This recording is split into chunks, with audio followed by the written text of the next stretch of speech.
We've all felt invisible at some point in our lives. We've all known what it's like when people look right through us like we don't matter.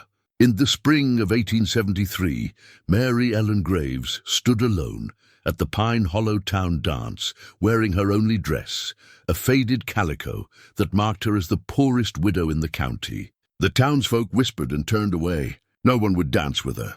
Then the door opened and Silas Boone walked in.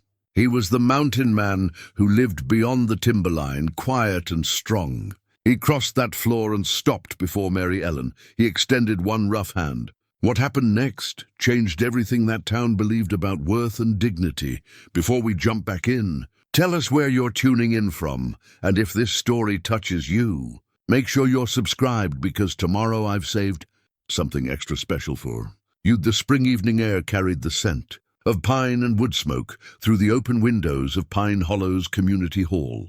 Lanterns hung from the rafters, their warm light casting dancing shadows across the polished plank floor that the carpenter boys had spent all afternoon waxing until it gleamed. The fiddle player, old Samuel McCreary, sat in the corner tuning his instrument while his grandson readied the banjo. In another hour, when the sun dipped behind the western peaks, the annual spring dance would begin in earnest. Mary Ellen Graves stood at the edge of the gathering crowd, her hands folded carefully at her waist. The calico dress she wore had once been a cheerful yellow, bright as butter, but 6 months of wear and repeated washing had faded it to the color of old parchment. The hem had been let down twice, and if you looked closely, you could see where she'd carefully mended a tear near the collar with thread that didn't quite match. She'd pinned her dark hair back as neatly as she could manage, though she had no ribbons to weave through it, like the other women. At her throat, hidden beneath the high collar, hung the only piece of jewelry she still owned, her late husband's wedding ring on a thin chain. She hadn't wanted to come. The thought of standing here, of facing the women who used to invite her to quilting circles and the men who used to tip their hats with genuine warmth, filled her with a dread that sat heavy in her stomach. But something stubborn in her refused to disappear entirely, to let them forget she existed just because fortune had turned against her. Around her, Pine Hollow's citizens arrived in their finest. Mayor Hutchins came through the door with his wife on his arm. Both of them dressed in clothes ordered from a catalogue in Denver.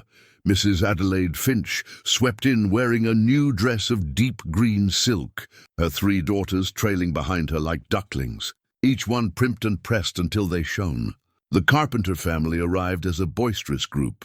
The parents and their 5 children ranging from little Sarah, who was barely 7, up to Thomas, who'd just turned 18 and was already taller than his father. Evening. "Mary Ellen," Mr. Carpenter said as he passed, touching his hat brim. His wife offered a small smile, genuine but brief, before ushering the children toward the refreshment tables being set up along the far wall. "Good evening," Mary Ellen replied, but they were already moving away, caught up in the swirl of greetings and conversation. She remembered other spring dances. Just 2 years ago, she'd arrived with James, her husband, both of them laughing about something he'd said on the walk over. He'd been a good dancer, light on his feet despite his stocky build, and he'd made sure her cup was never empty and that she never sat out a single tune. They hadn't been wealthy, not by any stretch, but James had steady work at the mill, and they'd had a small house on the edge of town with a garden plot that Mary Ellen tended with care.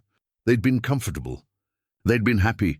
Then the fever came through that autumn, swift and merciless. James lasted 4 days before the light went out of his eyes. The doctor's bills came first, then the burial costs. Then came the revelation that James had borrowed money from Mr. Blackwell to invest in mill equipment, certain it would pay off in the spring. The debt fell to Mary Ellen, and when she couldn't pay, the house went to settle it.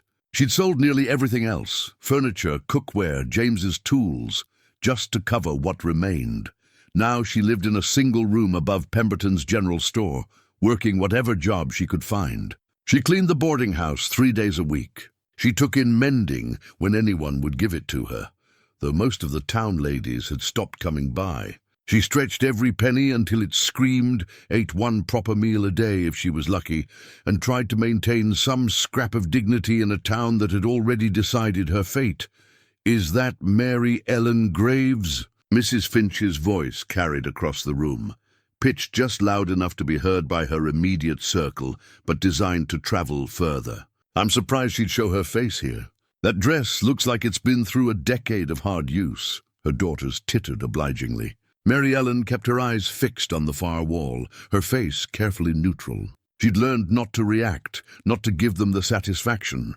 The fiddle began to play, a warm-up tune that Samuel always used to limber his fingers. The banjo joined in, and soon couples were forming on the floor. Mayor Hutchins led his wife out first, as was tradition, and then others followed.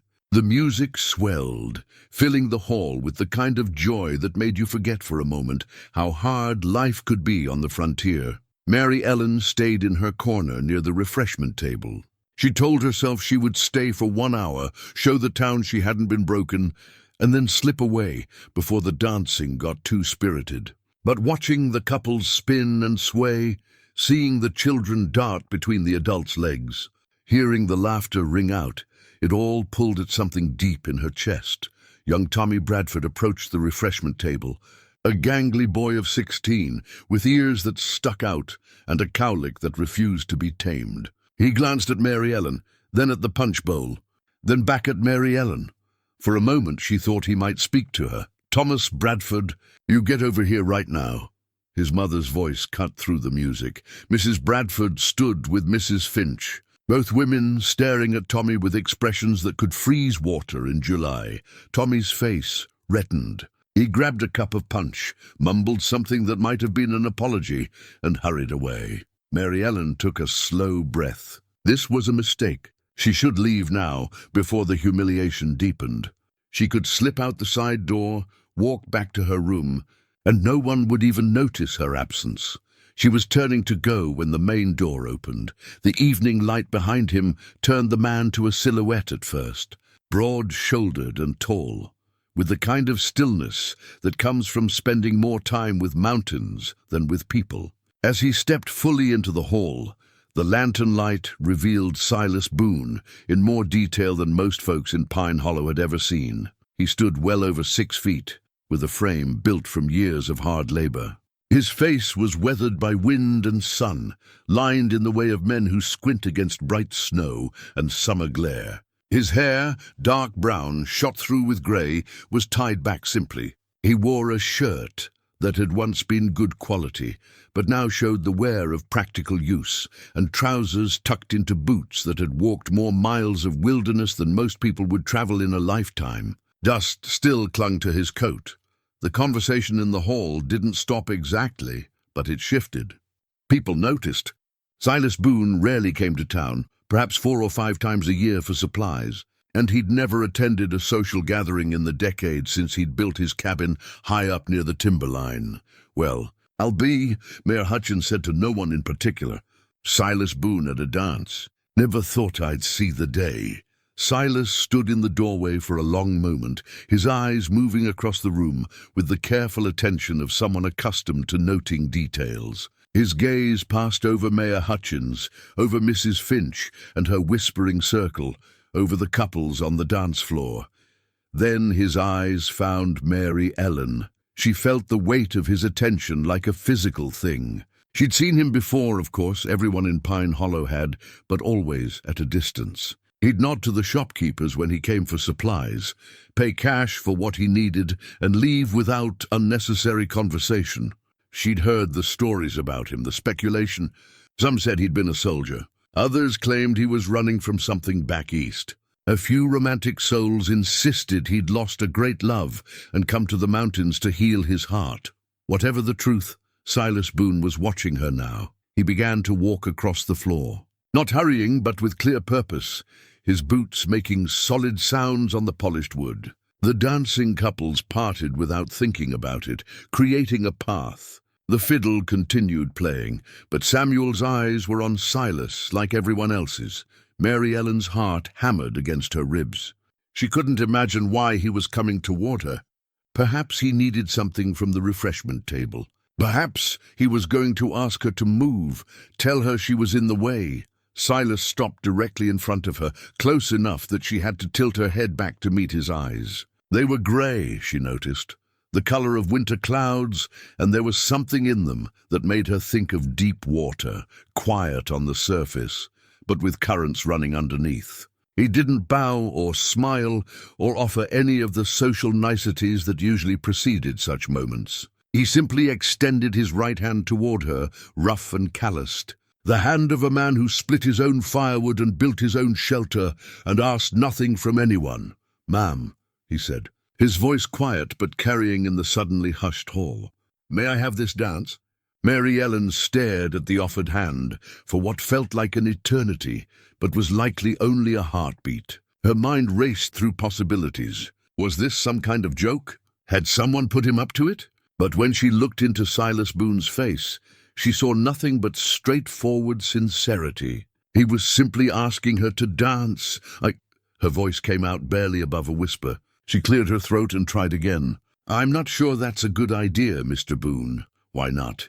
he asked, his tone genuinely curious, as if he couldn't fathom a single reason why dancing with her would be problematic. Around them, the music had faltered. Samuel McCreary's bow hovered above the strings, and his grandson had stopped playing the banjo entirely. Every eye in the hall was fixed on this unlikely pair. "People are watching," Mary Ellen said quietly, acutely aware of Mrs. Finch's scandalized expression, of Mayor Hutchins' raised eyebrows, of the way conversations had died mid-sentence all across the room. "Let them watch," Silas said simply. His hand remained extended, steady as a rock. "I came here tonight to dance with you, Mrs. Graves. I'd be obliged if you'd say yes." There was something in his voice that made her believe him. He hadn't wandered in randomly and decided to make a charitable gesture. He'd come here deliberately, with intention, knowing exactly what he meant to do. Her hand trembled as she reached out and placed it in his. His fingers closed around hers, warm and solid, and she felt the calluses earned from a lifetime of honest work. For the first time in 6 months, someone was choosing to touch her, not out of necessity or obligation, but simply because they wanted to. Silas led her onto the dance floor. The crowd parted further, creating a circle around them. Mary Ellen felt her face flush hot with embarrassment and something else, something that felt dangerously close to hope. "Samuel," Silas called to the fiddle player. "How about that waltz you used to play?" "The one in 3/4 time."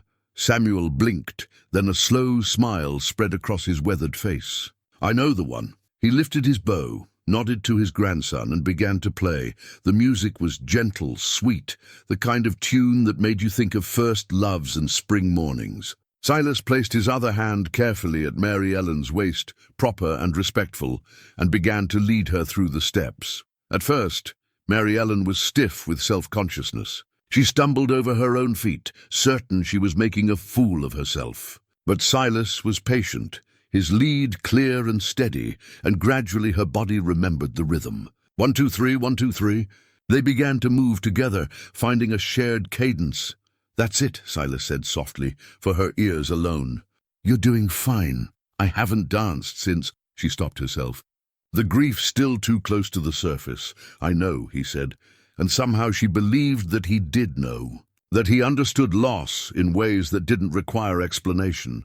They circled the floor once, twice. Mary Ellen became aware that other couples were beginning to join them, taking the periphery of the circle, giving them space, but filling the floor again. The dance was continuing, life was continuing, but something had shifted in the room's atmosphere. Why? Mary Ellen asked finally, the question that had been burning in her throat since the moment he'd appeared before her. "Why did you come here tonight? Why me?" Silas was quiet for a moment, considering his words the way a careful man considers his steps on uncertain ground. "I've seen you in town," he said eventually. "Noticed how folks treat you. It didn't sit right with me. You don't know me," she said.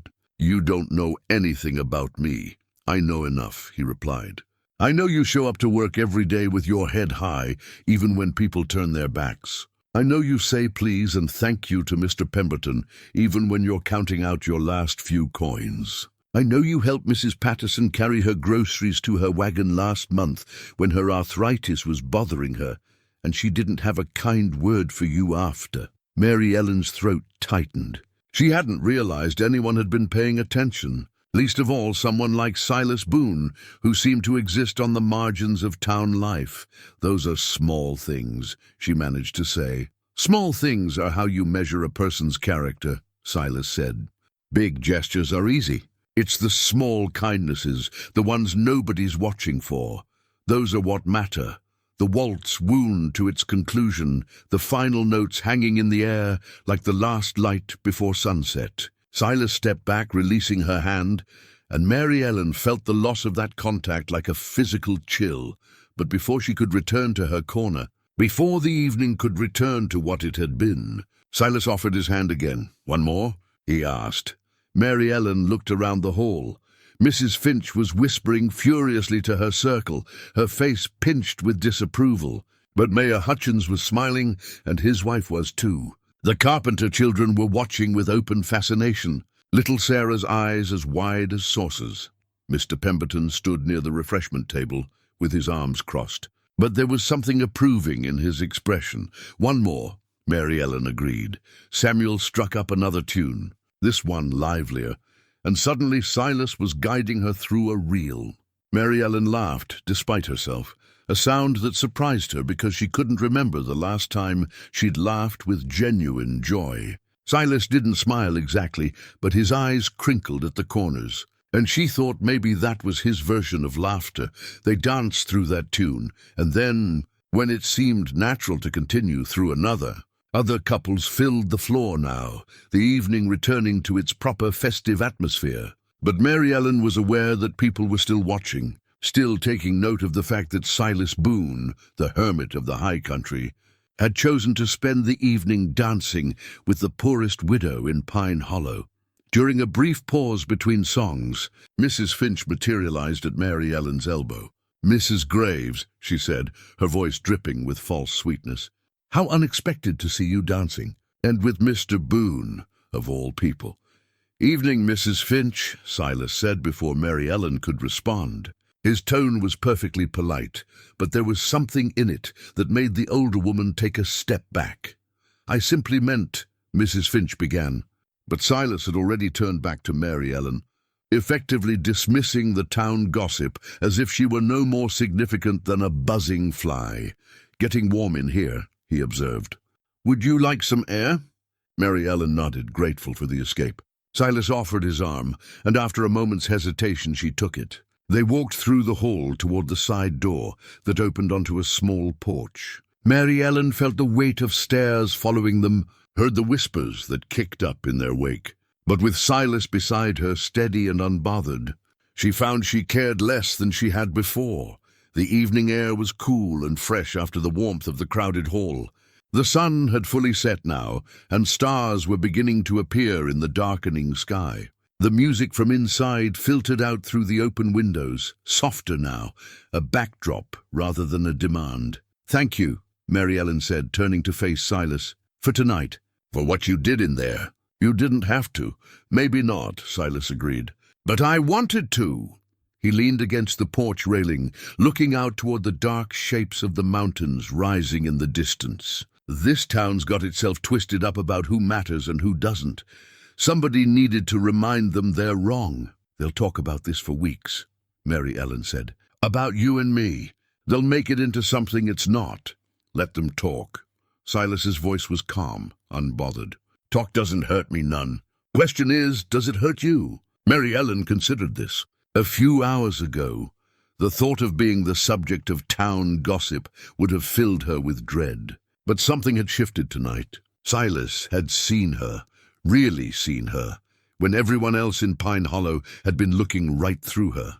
That changed things in ways she was only beginning to understand. "No," she said finally. "I don't think it does."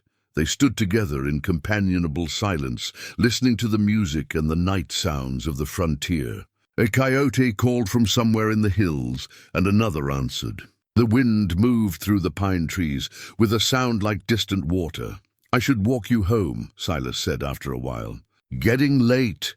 You don't have to do that, Mary Ellen protested, though part of her hoped he wouldn't listen. I know I don't have to, Silas said. But I'm going to anyway. Come on. They went back inside long enough for Mary Ellen to collect her shawl, thin and worn, but better than nothing against the spring chill. The dance was in full swing now, couples whirling across the floor, children darting between the adults, laughter rising and falling like music itself. For a moment, Mary Ellen let herself feel part of it again, let herself remember what it was like to belong to a community. As they headed for the door, old Samuel McCreary caught Mary Ellen's eye. He was playing a quick tune, his fingers flying over the fiddle strings, but he managed to wink at her. Then he reached into his vest pocket and pulled out a handkerchief, pressing it into her hand as she passed. "You hold on to that, Mrs. Graves," he said kindly, "in case you need it." Mary Ellen looked down at the square of cloth, plain white cotton but clean and carefully pressed. Only then did she realize her eyes were wet with tears she hadn't felt forming. They weren't tears of sadness exactly, or even of joy. They were tears of relief, of release, of being seen and acknowledged as a person who mattered. "Thank you, Mr. McCreary," she said, her voice thick with emotion. "You're a good woman." "Mary Ellen," the old man said, "don't let anybody tell you different."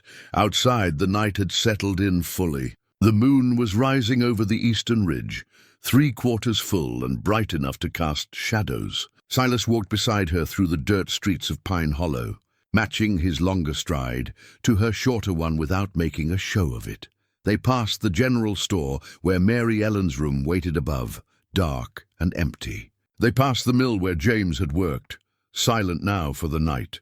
They passed the church with its simple white steeple pointing up toward the stars.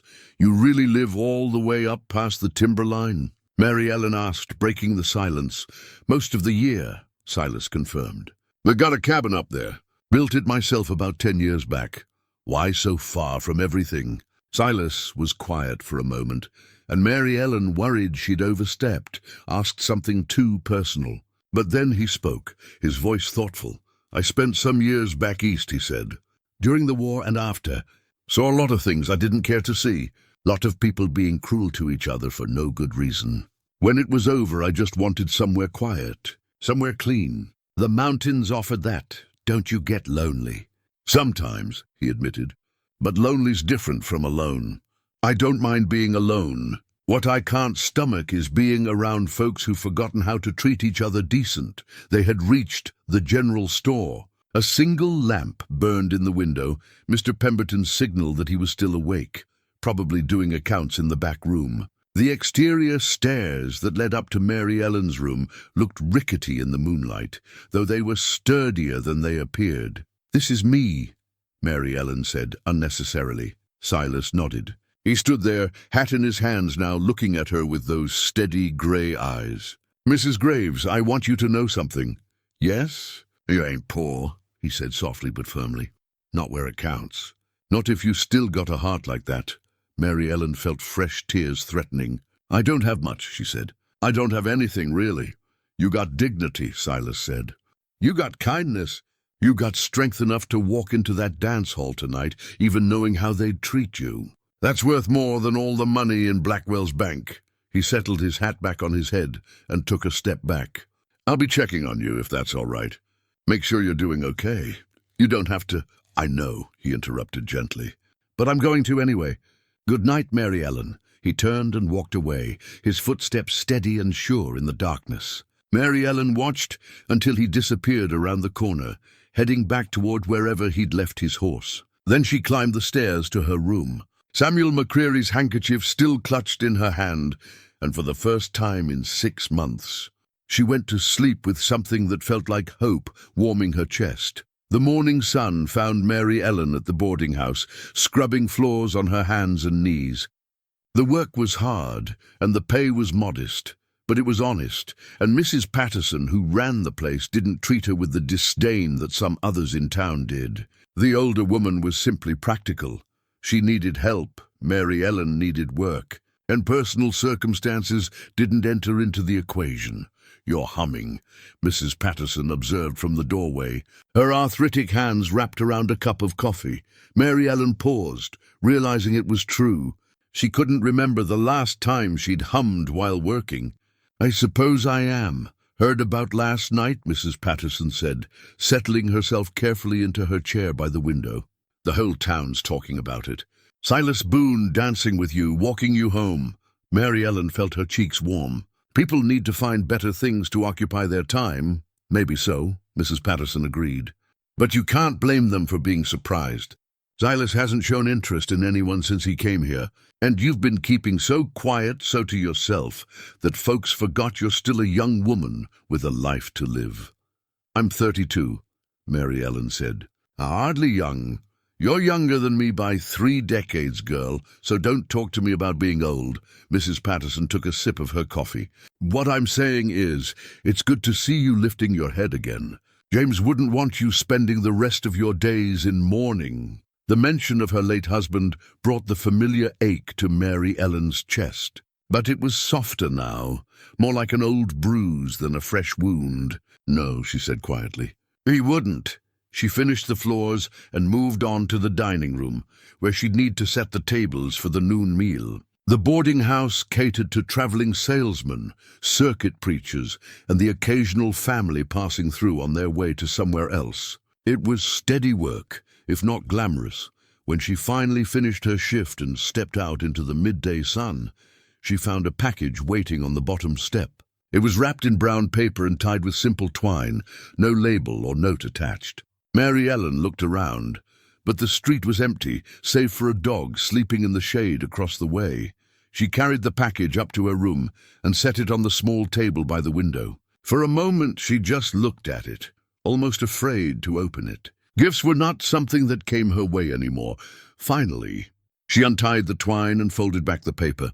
Inside was a wooden box, hand-carved with a simple but elegant design of pine branches around the lid. The wood had been sanded smooth and oiled until it glowed warm in the light. Mary Ellen ran her fingers over it, marveling at the craftsmanship. Someone had spent hours making this. She lifted the lid. Inside, wrapped in clean cloth, was fresh venison, a good 3 pounds of it, carefully butchered and still cool to the touch. Beneath the meat was a small bundle of dried herbs and a paper twist of salt. There was no note, but Mary Ellen didn't need one. She knew who had left this. Her first instinct was to refuse it, to find Silas and return the gift, because accepting it felt like charity, and she'd already endured enough pity from this town. But as she sat there looking at the box and its contents, she realized this wasn't pity. This was something different. This was someone seeing a need and meeting it without fanfare or expectation of gratitude. This was kindness.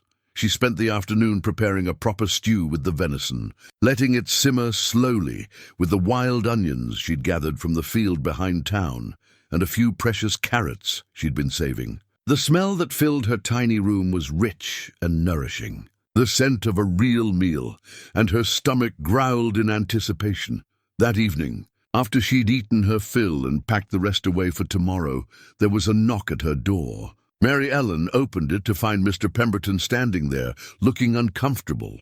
"Evening, Mrs. Graves," he said, not quite meeting her eyes. "I wonder if I might have a word." Of course, Mary Ellen stepped back to let him in, suddenly self-conscious about the humble state of her room. But if Pemberton noticed or cared about the spare furnishings and worn curtains, he gave no sign.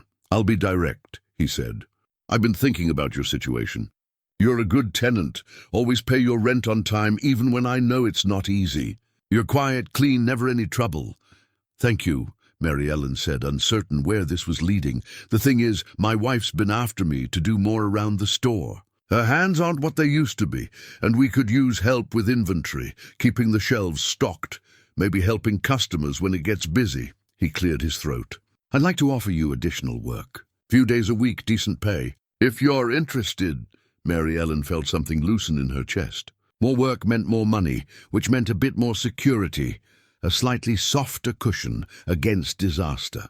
"I'm very interested, Mr. Pemberton, thank you." He nodded, clearly relieved to have the conversation done. "Start Monday, then. Morning shift, 8 to noon." He turned to leave, then paused. That was a good thing Silas Boone did last night.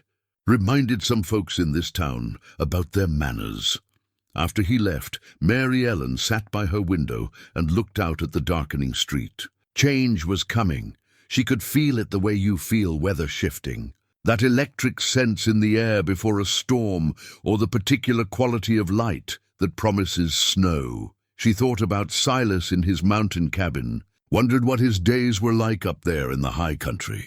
Did he spend his evenings looking down at the valley, the way she spent hers looking up at the mountains? Was he thinking about her the way she was increasingly thinking about him? The week passed in a new rhythm. Mary Ellen worked her shifts at the boarding house and began her new position at Pemberton's general store, where she discovered she had a knack for organization and a good memory for where things were kept. Mrs. Pemberton was kind in her practical way, showing Mary Ellen the systems they used and trusting her to manage on her own after just a few days. The town's reaction to her continued to shift in subtle ways. Some people remained cold.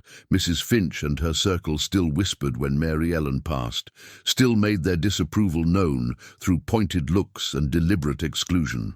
But others began to soften.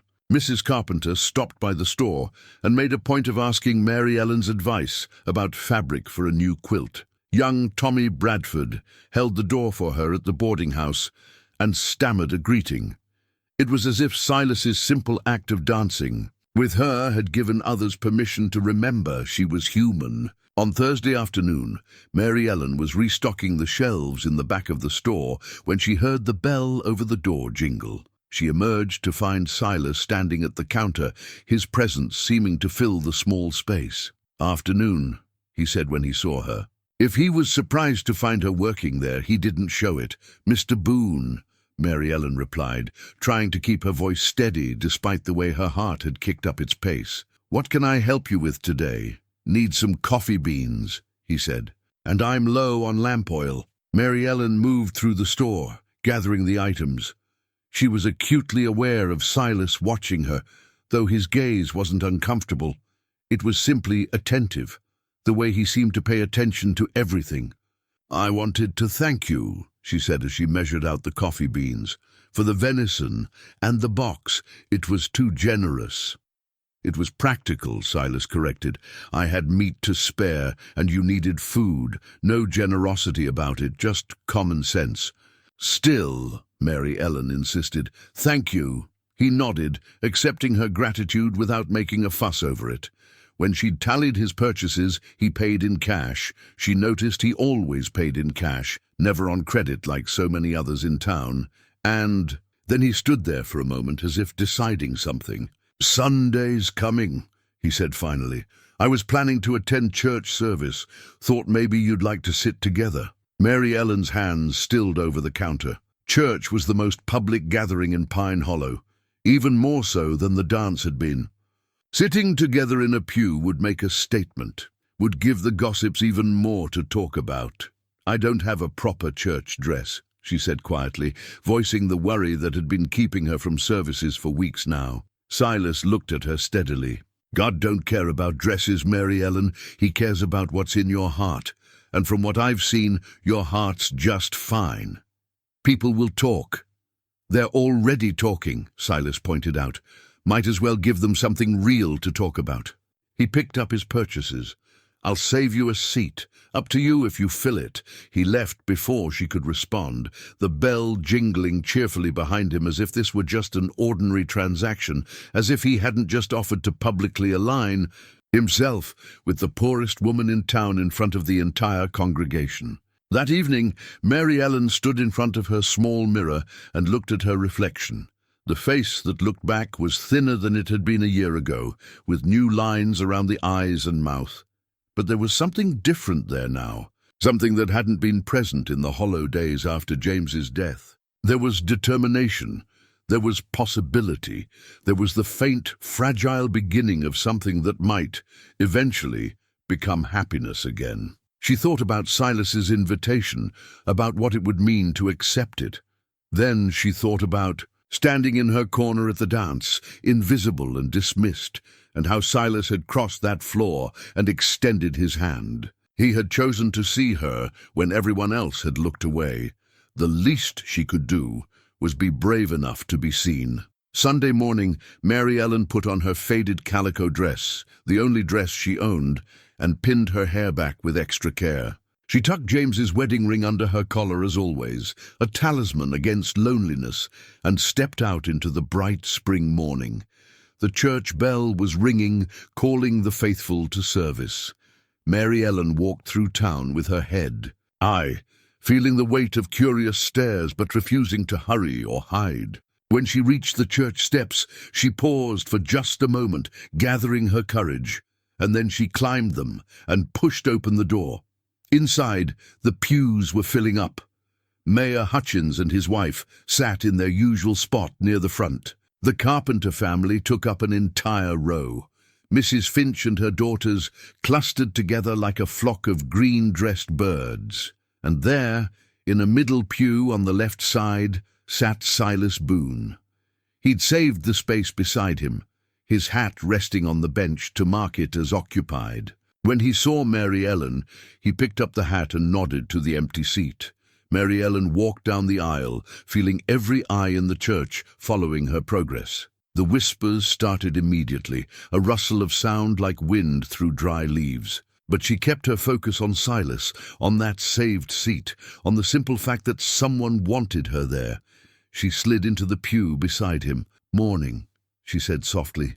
"Morning," Silas replied. "Glad you came." Reverend Morgan took his place at the pulpit, looking out over his congregation with the benevolent expression of a shepherd surveying his flock. He was a good man, Mary Ellen had always thought, genuinely kind rather than performatively pious.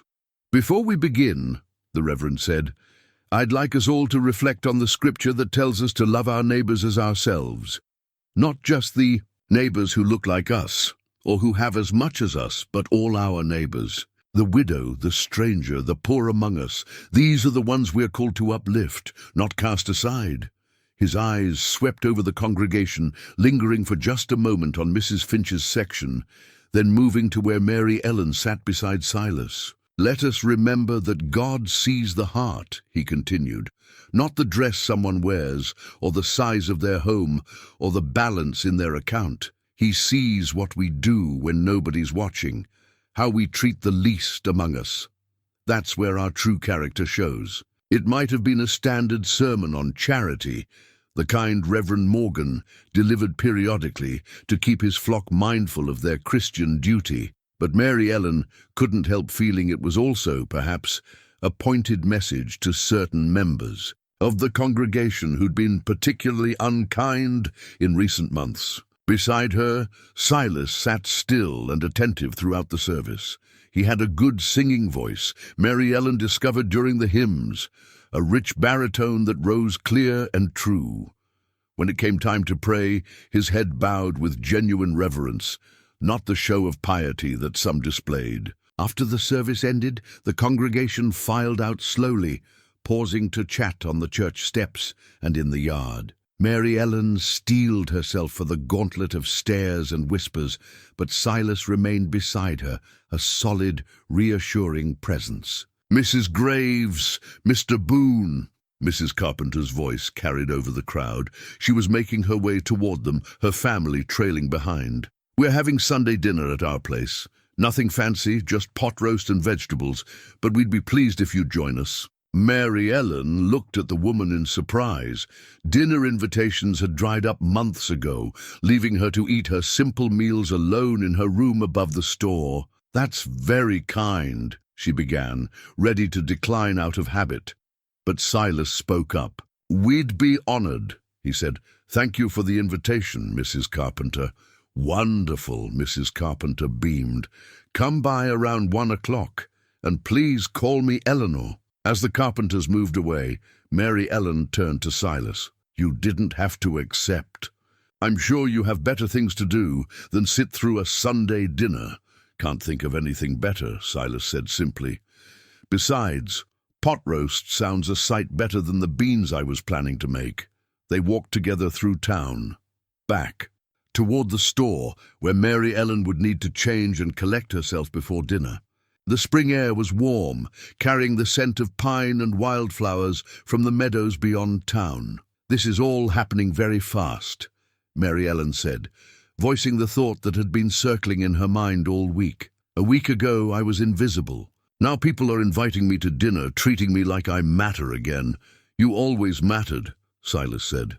"They just forgot. Sometimes people need reminding." "And you appointed yourself to do the reminding?" He was quiet for a moment. "I saw something I couldn't walk past," he said finally. Simple as that. But Mary Ellen was beginning to understand it wasn't quite that simple. Silas Boone had chosen to step out of his solitary life in the mountains for a reason, and that reason had something to do with her.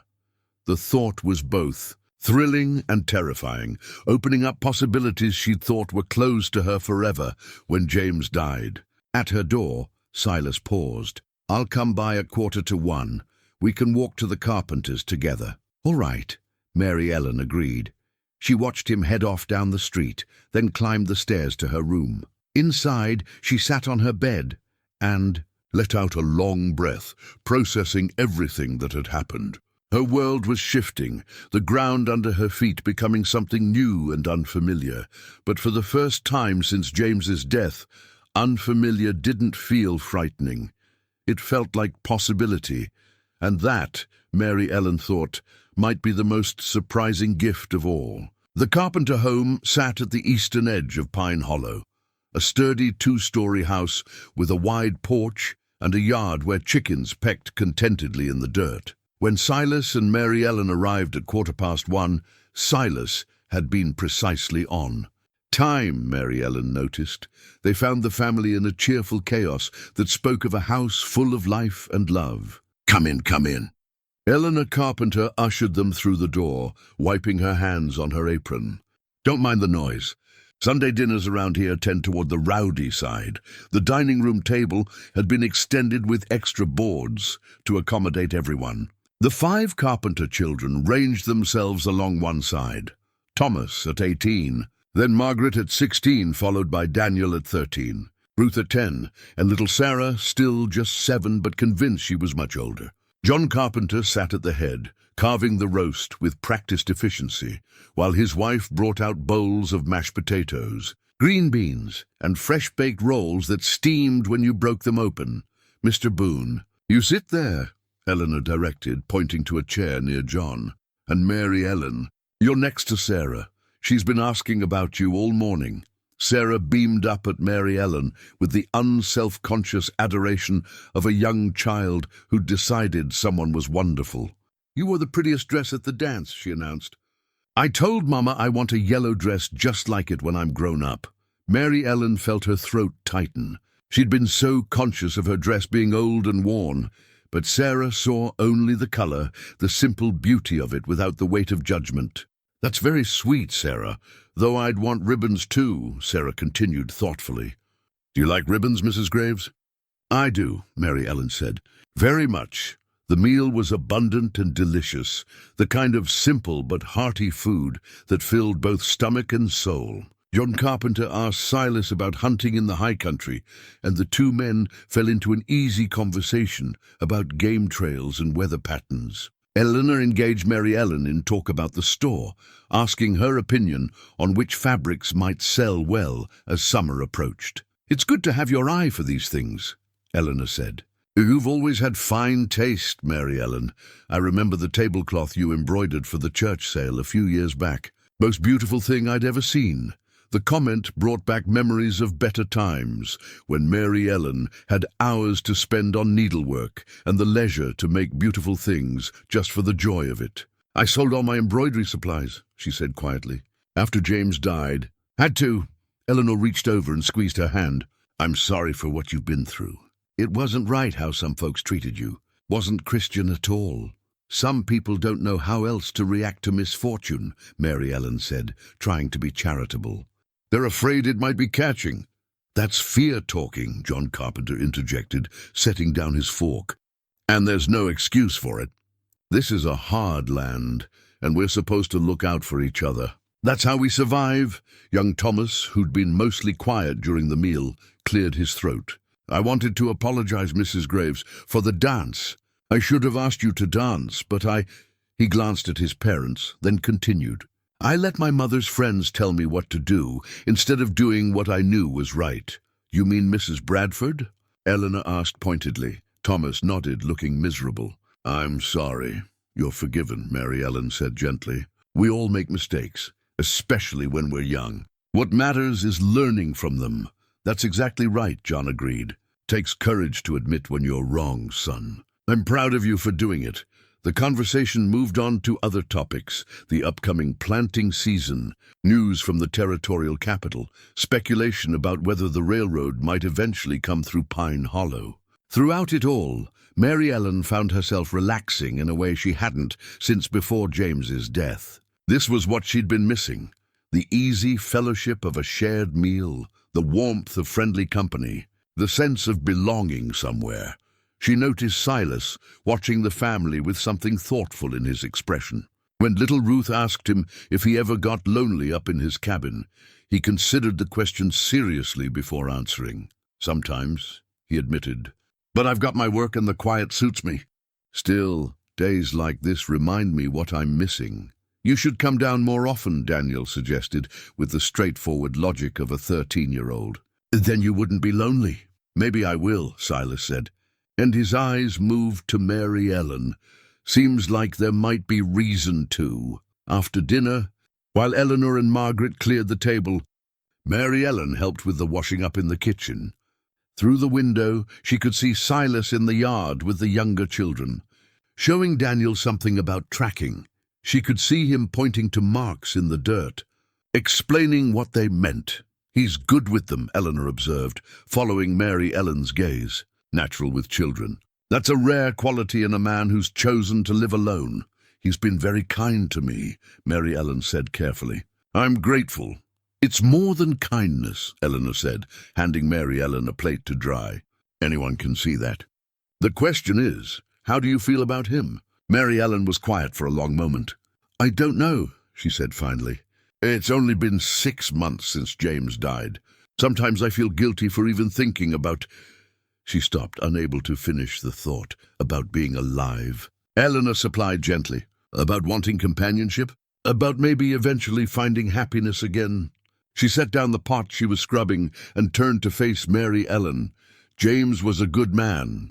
I know you loved him, but he's gone, and you're still here. You're allowed to keep living. Some would say it's too soon. Some would say all manner of foolish things," Eleanor said firmly. "You know your own heart, Mary Ellen. Don't let other people's opinions tell you what you should feel or when you should feel it." They finished the dishes in comfortable silence. By the time they returned to the main room, Silas was teaching Sarah how to identify different kinds of tree bark, his large hands gentle as he showed her the samples he'd pulled from his pocket. "You carry tree bark around with you?" Margaret asked, laughing. "Never know when you might need to identify something," Silas said seriously, though Mary Ellen thought she detected a hint of humor in his eyes. "Out in the wild, knowing your trees can mean the difference between safe shelter and a dangerous place." "Tell us about bears," Daniel begged. "Have you ever fought a bear?" "Fighting a bear is about the stupidest thing a man can do," Silas replied. "The key is not fighting them, it's avoiding them or making sure they avoid you. Most bears want nothing to do with humans if you give them a choice." He launched into a story about tracking a bear through the high country, keeping the details light enough for the children, but engaging enough to hold everyone's attention. Mary Ellen watched him, seeing a side of Silas she hadn't glimpsed before. He was comfortable here, able to move between solitude and society more easily than his reputation suggested. When it was finally time to leave, Sarah hugged Mary Ellen fiercely. "Will you come back?" she asked. "If your parents invite me," Mary Ellen said, looking to Eleanor. "Consider the invitation standing," Eleanor said warmly. "Sunday dinners or any other time. Our door is open." Outside, the afternoon had mellowed into that golden light that comes before evening. Silas and Mary Ellen walked slowly through town, neither of them in any hurry to end the day. "That was nice," Silas said. "It'd been a long time since I sat at a family table like that." "Me too," Mary Ellen agreed. "I'd forgotten what it felt like. They reached the general store, and Mary Ellen paused at the base of her stairs. The afternoon had been so pleasant, so normal, that she was reluctant to let it end. "Would you like to come up for coffee?" she asked, then immediately worried it was too forward. "I don't have much to offer, but—" "Coffee would be fine," Silas said. Her room looked even smaller with Silas in it, his presence seeming to fill the space. But he didn't comment on the sparse furnishings or the way the curtains had been mended multiple times. He simply removed his hat and waited while she put the coffee on the small stove. "I need to head back up the mountain tomorrow," Silas said. "Got some repairs to make before the summer season. Probably be gone a week or so." Mary Ellen tried not to show her disappointment. In just a few days, she'd grown accustomed to the possibility of seeing him, the knowledge that he was nearby.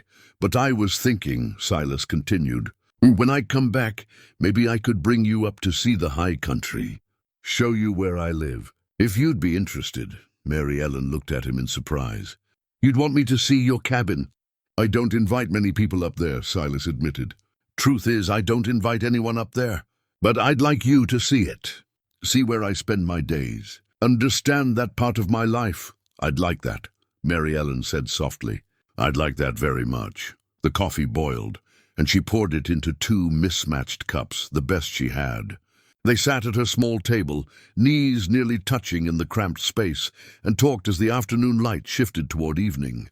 Silas told her more about his cabin, about the meadow nearby, where elk grazed in the mornings, and the stream that ran cold and clear, even in the height of summer. Mary Ellen found herself telling him about her childhood, about growing up the youngest of 4 sisters, about how she'd met James at a church picnic and known within an hour that she wanted to marry him. "You must miss him," Silas said quietly. "I do," Mary Ellen acknowledged. "Every day. But it's different now than it was right after. The grief isn't as sharp. It's more like," she searched for the right words, "like an old ache. You know it's there, but you can live with it." "That's good," Silas said. "Means you're healing." When the light outside had faded to purple dusk, Silas stood to leave. At the door he paused, his hand on the frame, and looked down at Mary Ellen. "I'm glad I went to that dance," he said. "Glad I crossed that floor." "So am I," Mary Ellen whispered. After he left, Mary Ellen stood at her window and watched him walk away through the darkening streets. Tomorrow he'd be gone, back to his solitary mountain life. But he'd be back. And when he returned, she'd go with him to see the high country, to see the place he called home. It was strange, she thought, how quickly life could change. A week ago, she'd been invisible, dismissed, alone. Now she had work, she had friends again, and she had what? She wasn't ready to call it love, not yet. But it was something precious and fragile that deserved careful tending. Outside, the first stars began to appear in the darkening sky. Mary Ellen pressed her hand against the window glass, feeling the coolness of it against her palm, and allowed herself to hope. The week passed in a rhythm that felt almost normal. Mary Ellen worked her shifts at both the boarding house and the general store, and while she couldn't say everyone in Pine Hollow had warmed to her, the outright hostility had lessened. People nodded when they passed her on the street. A few even stopped to exchange pleasantries about the weather or ask after her health. Mrs. Finch and her circle remained stubbornly cold, but Mary Ellen found she cared less than she might have expected. Their disapproval was a distant thing, unable to touch her the way it once had. On Wednesday morning, as Mary Ellen was sweeping the front steps of the boarding house, a horse and rider appeared in the distance. Even from far off, she recognized the set of Silas's shoulders, the easy way he sat in the saddle, as if he and the horse were parts of the same creature. Her heart lifted despite her attempt to remain composed. He'd said he'd be gone a week, but here he was, after only 3 days. Silas dismounted in front of the boarding house, looping his reins over the hitching post. He carried a small wooden box in his hands, similar to the one he'd left for her before, but smaller, more delicate. "Morning," he said, touching his hat brim. "Finished my repairs quicker than I thought." "That's good," Mary Ellen said, setting her broom aside. She wanted to say more, wanted to tell him how the days had felt longer in his absence, but that seemed too revealing. "Made something for you," Silas said, holding out the box. Thought you might have use for it. Mary Ellen took the box carefully.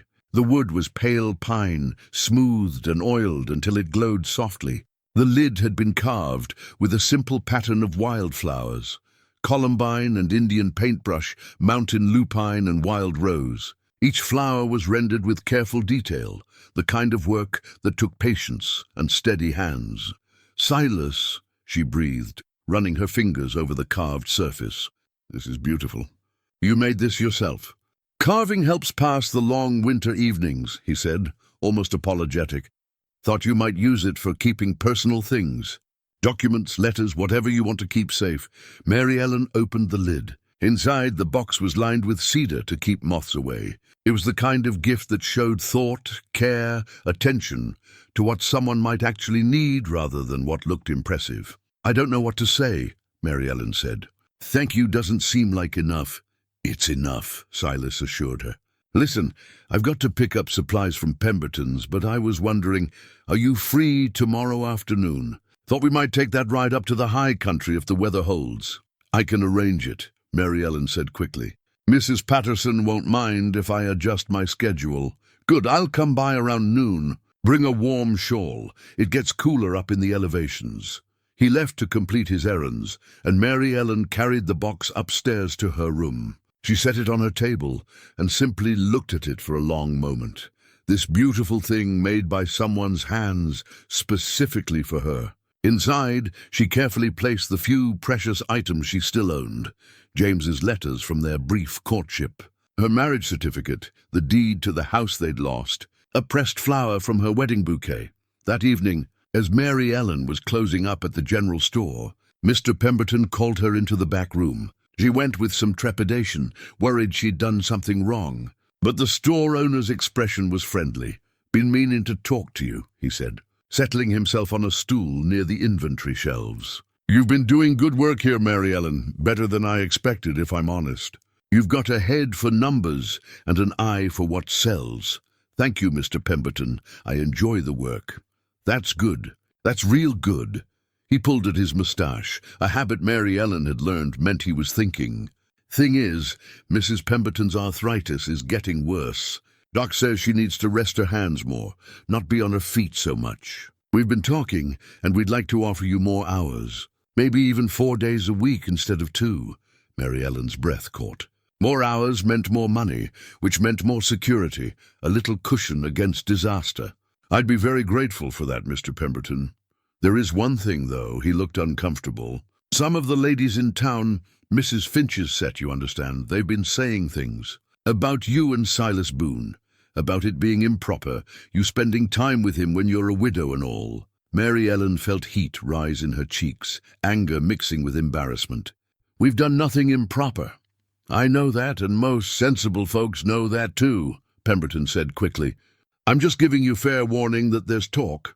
Wanted you to hear it from a friend, rather than have it blindside you." "I appreciate that," Mary Ellen said, though her jaw was tight. "But I'm not going to stop spending time with Mr. Boone because of gossip. He's shown me more kindness than most of this town has in the past 6 months."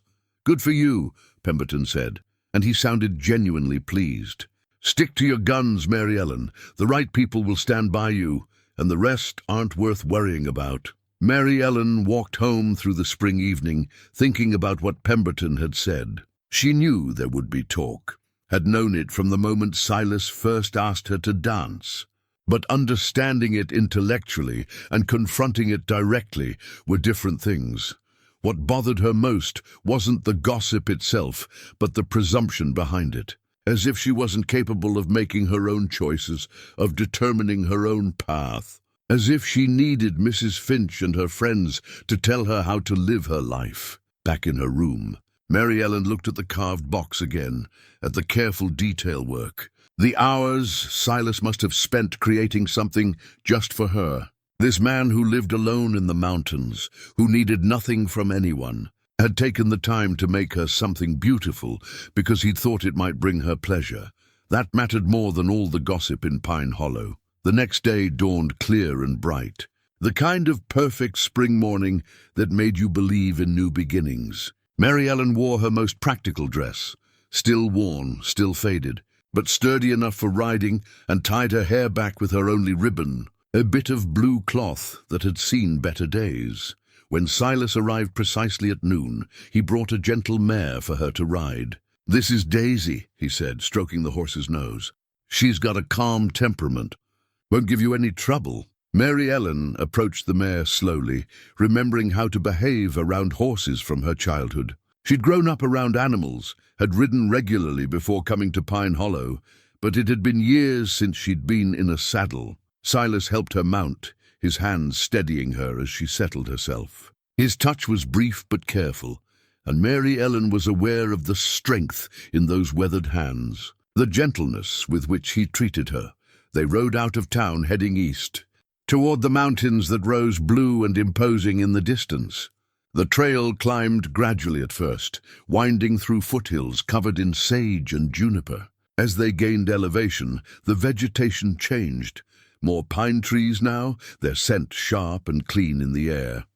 Silas kept the pace easy, checking occasionally to make sure Mary Ellen was comfortable. They didn't talk much at first, simply riding in companionable silence, but Mary Ellen found herself acutely aware of everything around her. The call of a hawk circling overhead, the rustle of wind through pine branches, the particular quality of light at this elevation, brighter and more intense than down in the valley. After an hour's ride, they stopped beside a small stream to water the horses. Mary Ellen dismounted with Silas's assistance, her legs a bit shaky after so long out of practice. "You're doing fine," Silas observed. "Most people who haven't ridden in years would be complaining by now." "I'm enjoying it too much to complain," Mary Ellen said truthfully. "I'd forgotten how beautiful it is up here." They shared the simple lunch Silas had packed: bread, cheese, dried apples, and cold water from the stream that tasted better than anything from a well. Sitting on a sun-warmed rock beside the water, Mary Ellen felt something settle in her chest, a peace she hadn't experienced in longer than she could remember. "My cabin's another 2 hours from here," Silas said. "But there's something I wanted to show you first." He led her up a narrow trail that climbed steeply through dense forest. The horses picked their way carefully over rocks and roots, their breath coming harder in the thin air. Just when Mary Ellen thought they couldn't possibly go any higher, they emerged into an alpine meadow. The sight stole her breath. The meadow stretched out before them, a carpet of wild flowers in every color, yellow and purple and red and white, swaying gently in the breeze. Beyond the flowers, the mountains rose even higher, their peaks still capped with snow despite the spring warmth. The sky overhead was an impossible blue, so bright it almost hurt to look at. "Oh," Mary Ellen said inadequately. "Oh, Silas, thought you'd like it," Silas said, and there was satisfaction in his voice. "This meadow blooms different every year, depending on the winter snowpack and spring rains. This year's been good for the flowers."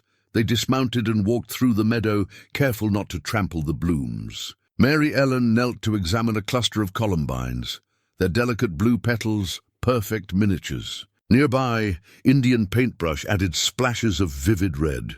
She'd seen pictures of such places, read descriptions in books, but nothing had prepared her for the reality. "Could I—" she hesitated, then continued. "Could I pick a few? To press and keep?" "Course you can," Silas said. "Take what you want." The meadow's generous.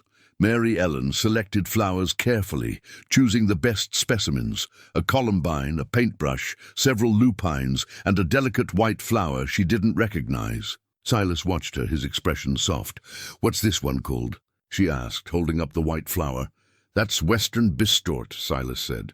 "Blooms early season. You can eat the roots if you're hungry enough, though they're better boiled." They spent an hour in the meadow, Silas pointing out different plants and explaining their uses, Mary Ellen drinking in the beauty and the knowledge. He knew this land intimately, she realized, understood it in ways that came only from patient observation and genuine love. As they prepared to remount, Silas pulled a handkerchief from his pocket and handed it to her. "For your flowers," he said.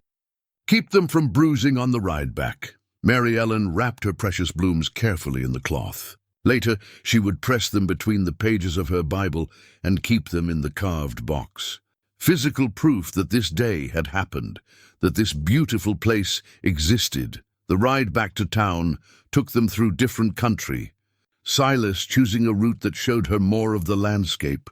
They passed a beaver dam, the industrious animals' work evident in the downed trees and carefully constructed pond. They saw elk grazing in a clearing, the animals lifting their heads to watch the riders pass before returning to their meal. As Pine Hollow came into view below them, Mary Ellen felt an unexpected reluctance to return. Up in the high country, she'd felt free in ways she couldn't fully articulate.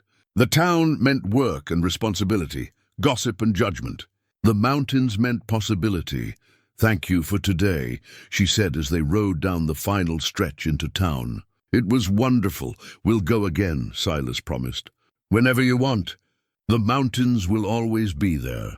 When they reached the general store, Silas helped her dismount. His hands lingered at her waist for just a moment longer than necessary, and when Mary Ellen looked up at him, she saw something in his eyes that made her breath catch. "Mary Ellen," he said quietly, and it was the first time he'd used just her given name, without the Mrs. Graves attached. "I want you to know what we've got here. Whatever this is becoming, it's real for me. I'm not playing games or trying to rescue you out of pity. I see you, and I like what I see." Mary Ellen's heart hammered in her chest. "I see you too," she whispered.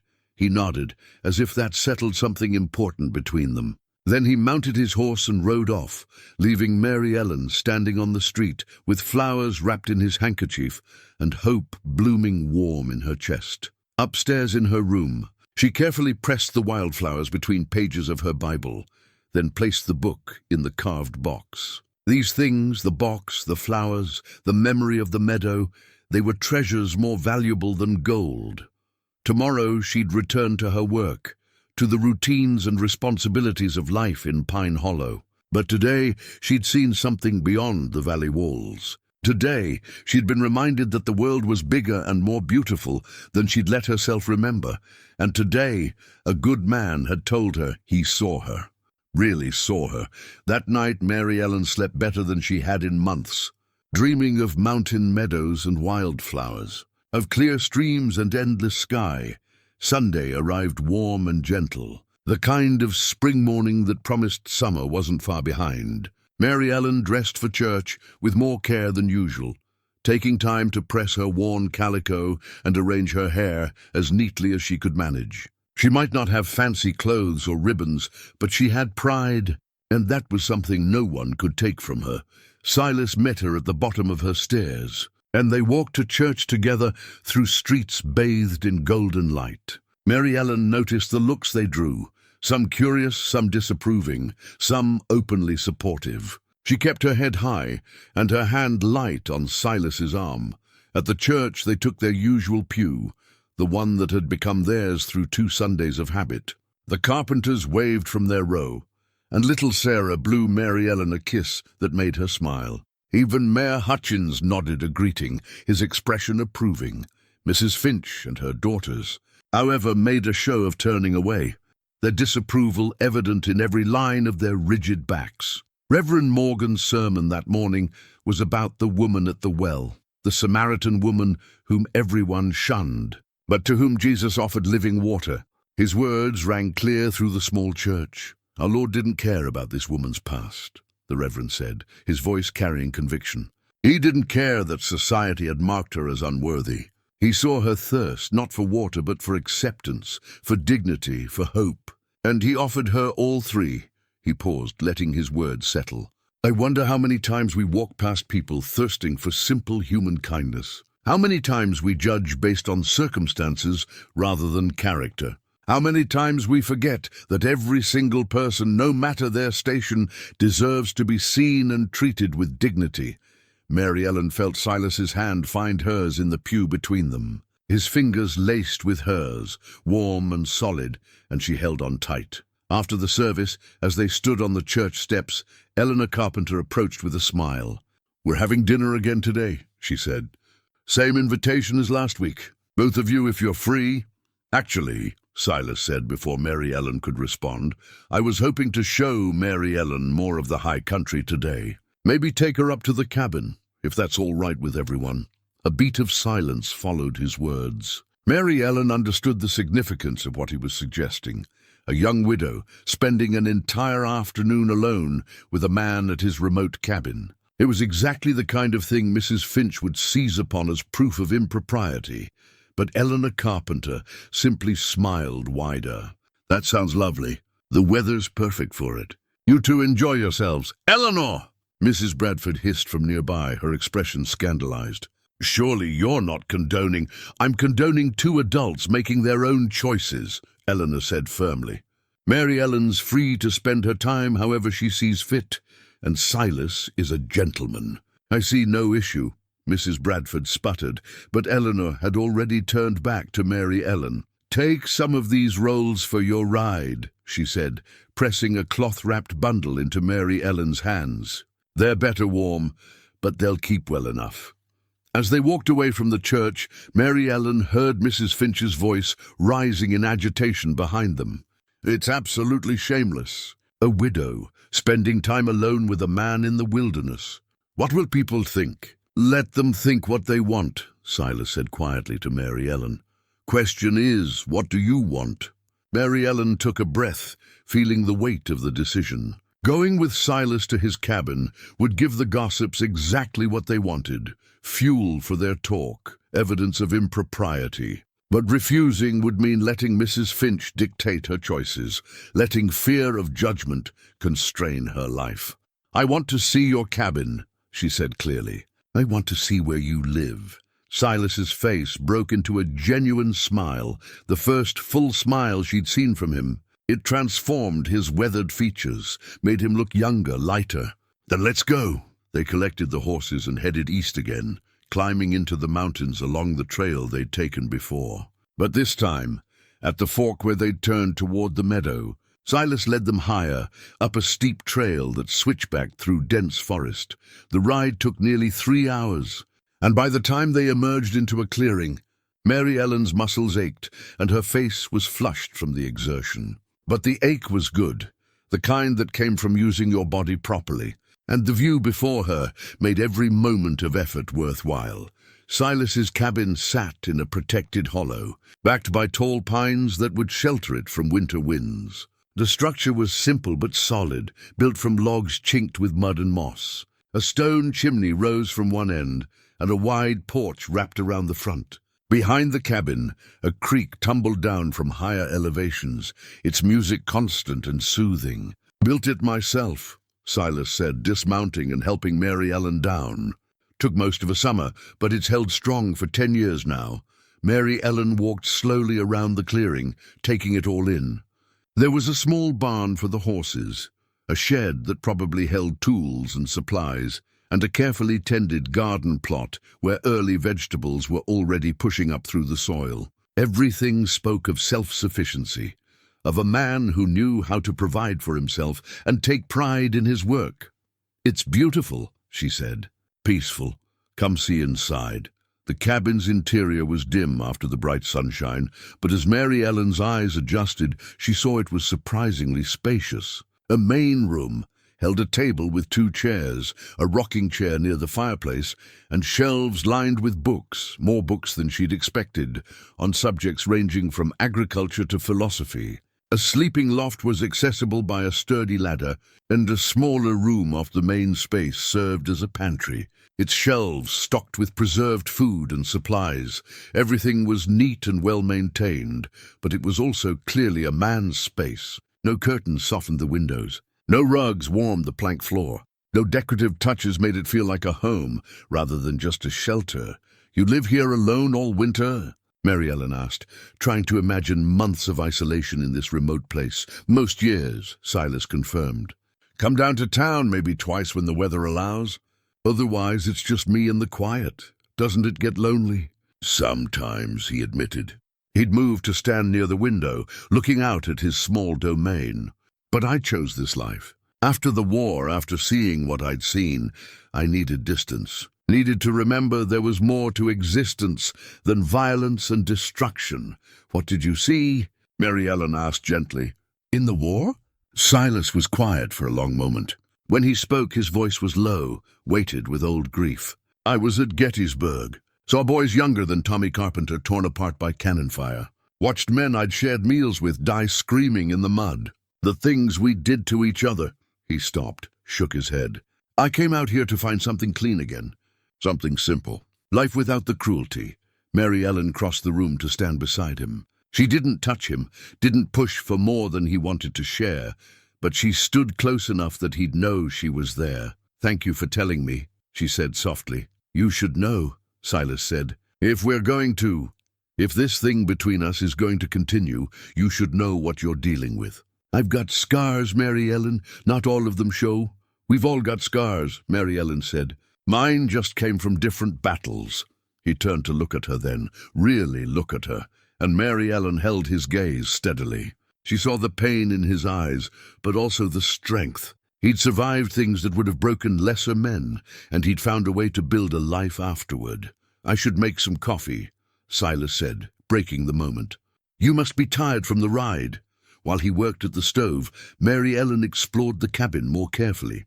The books on his shelves were well read, spines creased and pages marked. She saw poetry alongside practical manuals, Shakespeare beside agricultural guides. On a small desk near the window, she found papers covered in careful handwriting. A journal, she realized, where Silas recorded weather patterns and animal sightings. "Notes on the changing seasons. You write," she said. "Surprised. Helps organize my thoughts," Silas replied, bringing 2 cups of coffee to the table. "Keeps my mind sharp when it's just me for months at a time." They sat together, drinking coffee and talking as the afternoon sun slanted through the windows. Silas told her about his first winter in the cabin, the mistakes he'd made and the lessons he'd learned. Mary Ellen talked about her childhood, about growing up with 3 sisters who were all so different from each other. "Were you close?"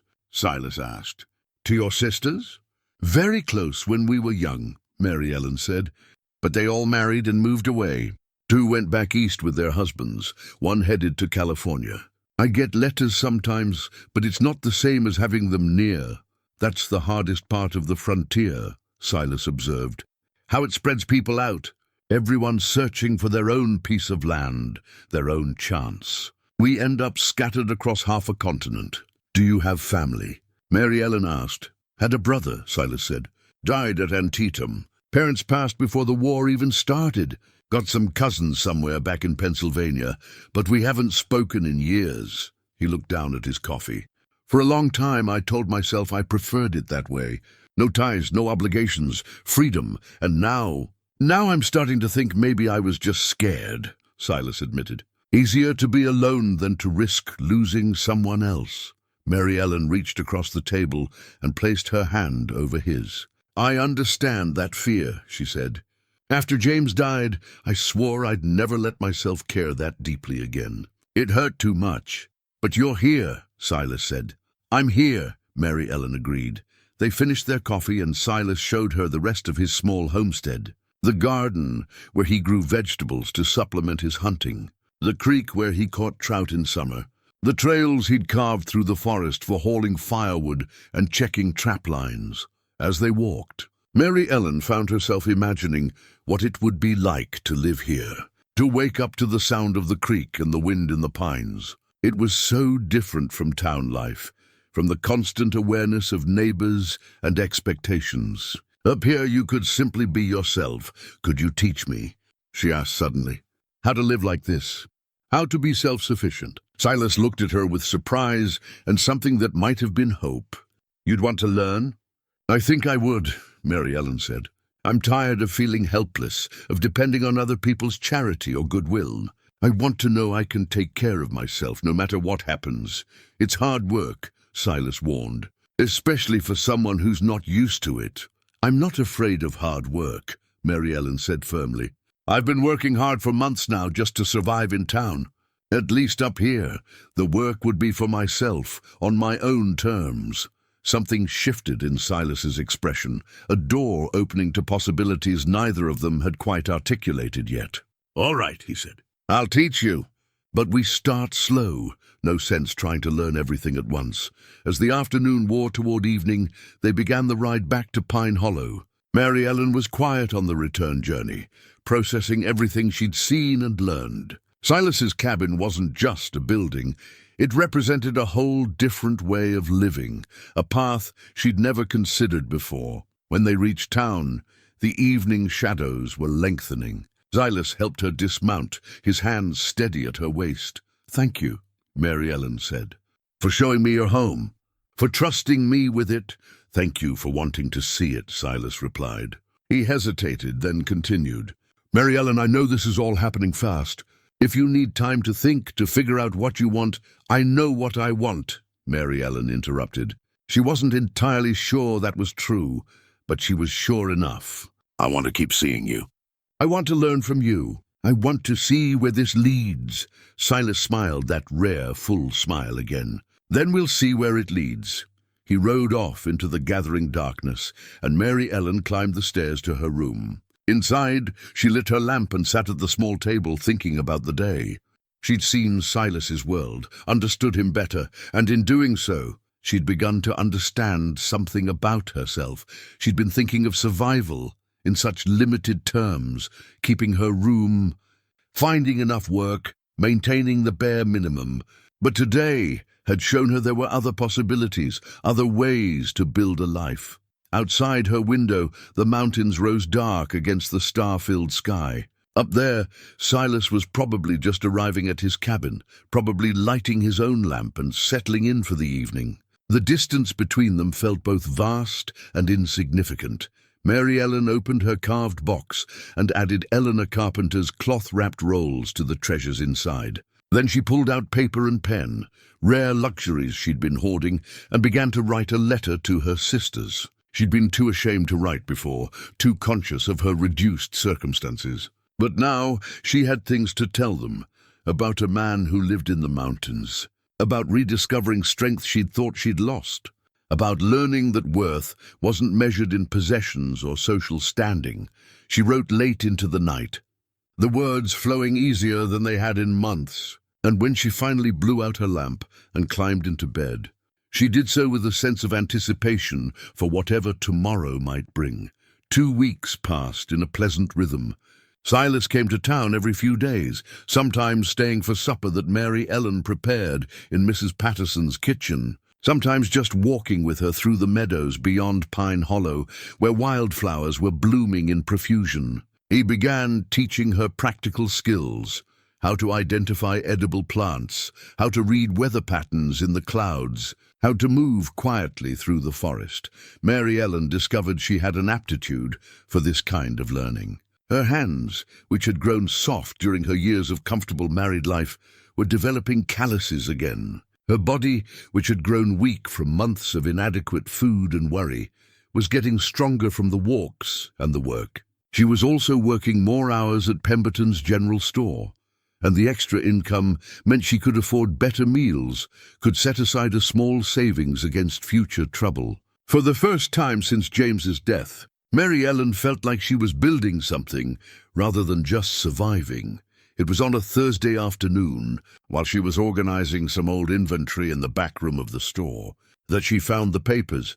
They'd been stuffed into a crate of old ledgers and receipts, yellowed with age and water-stained around the edges. Mary Ellen almost threw them away without looking, but something made her pause and smooth out the top sheet. It was a deed. She recognized the format from her own house deed, the one she'd lost when Blackwell foreclosed. This one was made out to James Graves, dated March of 1872, more than a year before his death. Mary Ellen's hands began to shake as she read the details. James had filed a mining claim on a property in the mountains east of Pine Hollow, in the high country near where Silas's cabin stood. The claim was properly registered with the territorial office, the filing fee paid in full, all the legal requirements met. Her husband had owned a mining claim, and he'd never mentioned it to her. Mary Ellen sat down heavily on a crate, her mind racing. Why would James file a claim and say nothing? Mining was risky business, she knew that. Many claims yielded nothing. Had he meant it as a surprise if he found something valuable? Or had he thought it too uncertain to mention until he knew more? She read through the other papers in the bundle. There were assay reports from a territorial surveyor dated 6 months before James's death. The surveyor had found promising mineral deposits, silver mostly, with traces of gold. Nothing spectacular, but potentially profitable if properly worked. The last document was a partially completed letter in James's handwriting. The paper was water damaged, the ink smeared, but Mary Ellen could make out enough to understand. "My dearest Mary Ellen, if you are reading this, then I am gone, and you have found the papers I should have shared with you long ago. I meant to tell you about the claim 100 times, but I wanted to be sure first. I wanted to surprise you with good news rather than burden you with another uncertainty.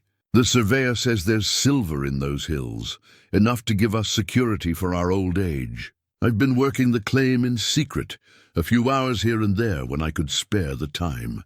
It's slow going alone, but I believe in time it will pay off. The claim is yours now, all legal and proper. Don't let anyone tell you different. The filing number is..." The letter ended there, the rest torn away or dissolved by water damage. But Mary Ellen had read enough. James had been working a mining claim in secret, trying to build them a more secure future. And he died before he could tell her. She sat in the back room for a long time, holding the papers and feeling a complex mix of emotions. Gratitude that James had thought of their future. Frustration that he'd kept such an important secret. Grief that he'd never gotten to share it with her. And underneath it all, a growing excitement. She owned a mining claim. She owned property. She wasn't just the poor widow everyone pitied. She was a property owner with potentially valuable assets. Mary Ellen carefully folded the papers and tucked them into her apron pocket. She'd need to show them to someone who understood such things. Someone who could tell her if the claim was still valid and what it might be worth. She'd need to show them to Silas. That evening, as she was closing up the store, Mr. Pemberton noticed her distraction. "Something on your mind, Mary Ellen?" She hesitated, then decided he deserved to know. He'd been kind to her, and he'd been James's friend. "I found some papers today," she said slowly. "Old documents in the back room. They seem to show that James filed a mining claim before he died." Pemberton's eyebrows rose.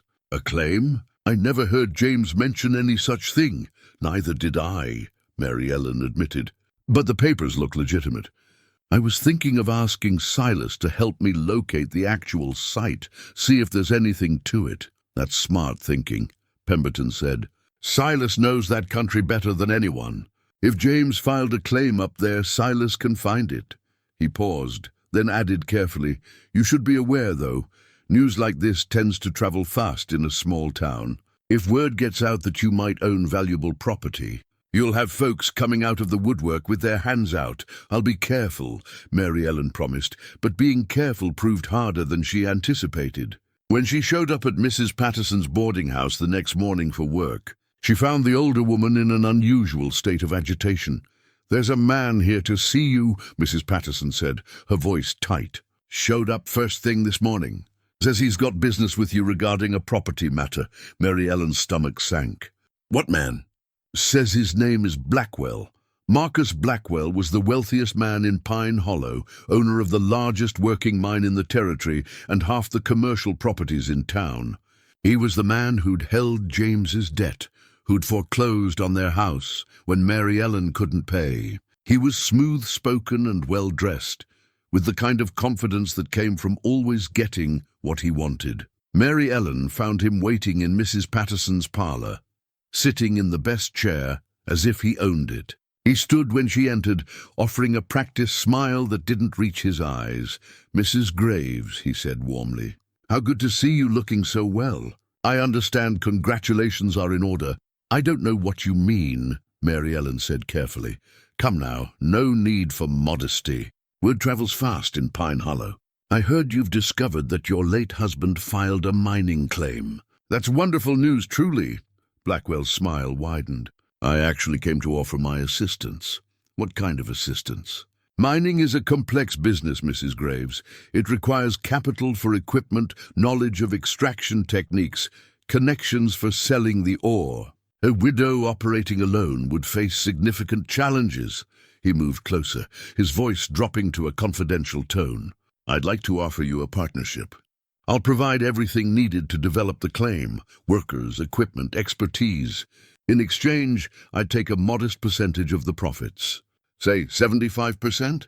75%. Mary Ellen kept her face neutral, but anger flared in her chest. That seems like quite a large percentage, Mr. Blackwell. It reflects the significant investment I'd be making, Blackwell said smoothly. And really, 25% of a working mine is far more valuable than 100% of an unworked claim. You'd be getting the better end of the deal. I'll need time to think about it, Mary Ellen said. Blackwell's expression hardened slightly. Oh, of course, but don't take too long. Mining claims can be tricky things, legally speaking. If there's any question about the proper filing procedures, any irregularity in the paperwork, the claim could be challenged. I'd hate to see you lose everything because of a technicality. The threat was thinly veiled, but unmistakable. If Mary Ellen didn't accept his terms, Blackwell would find a way to take the claim from her entirely. I understand, Mary Ellen said, keeping her voice level despite the fury building inside her. I'll give your offer due consideration.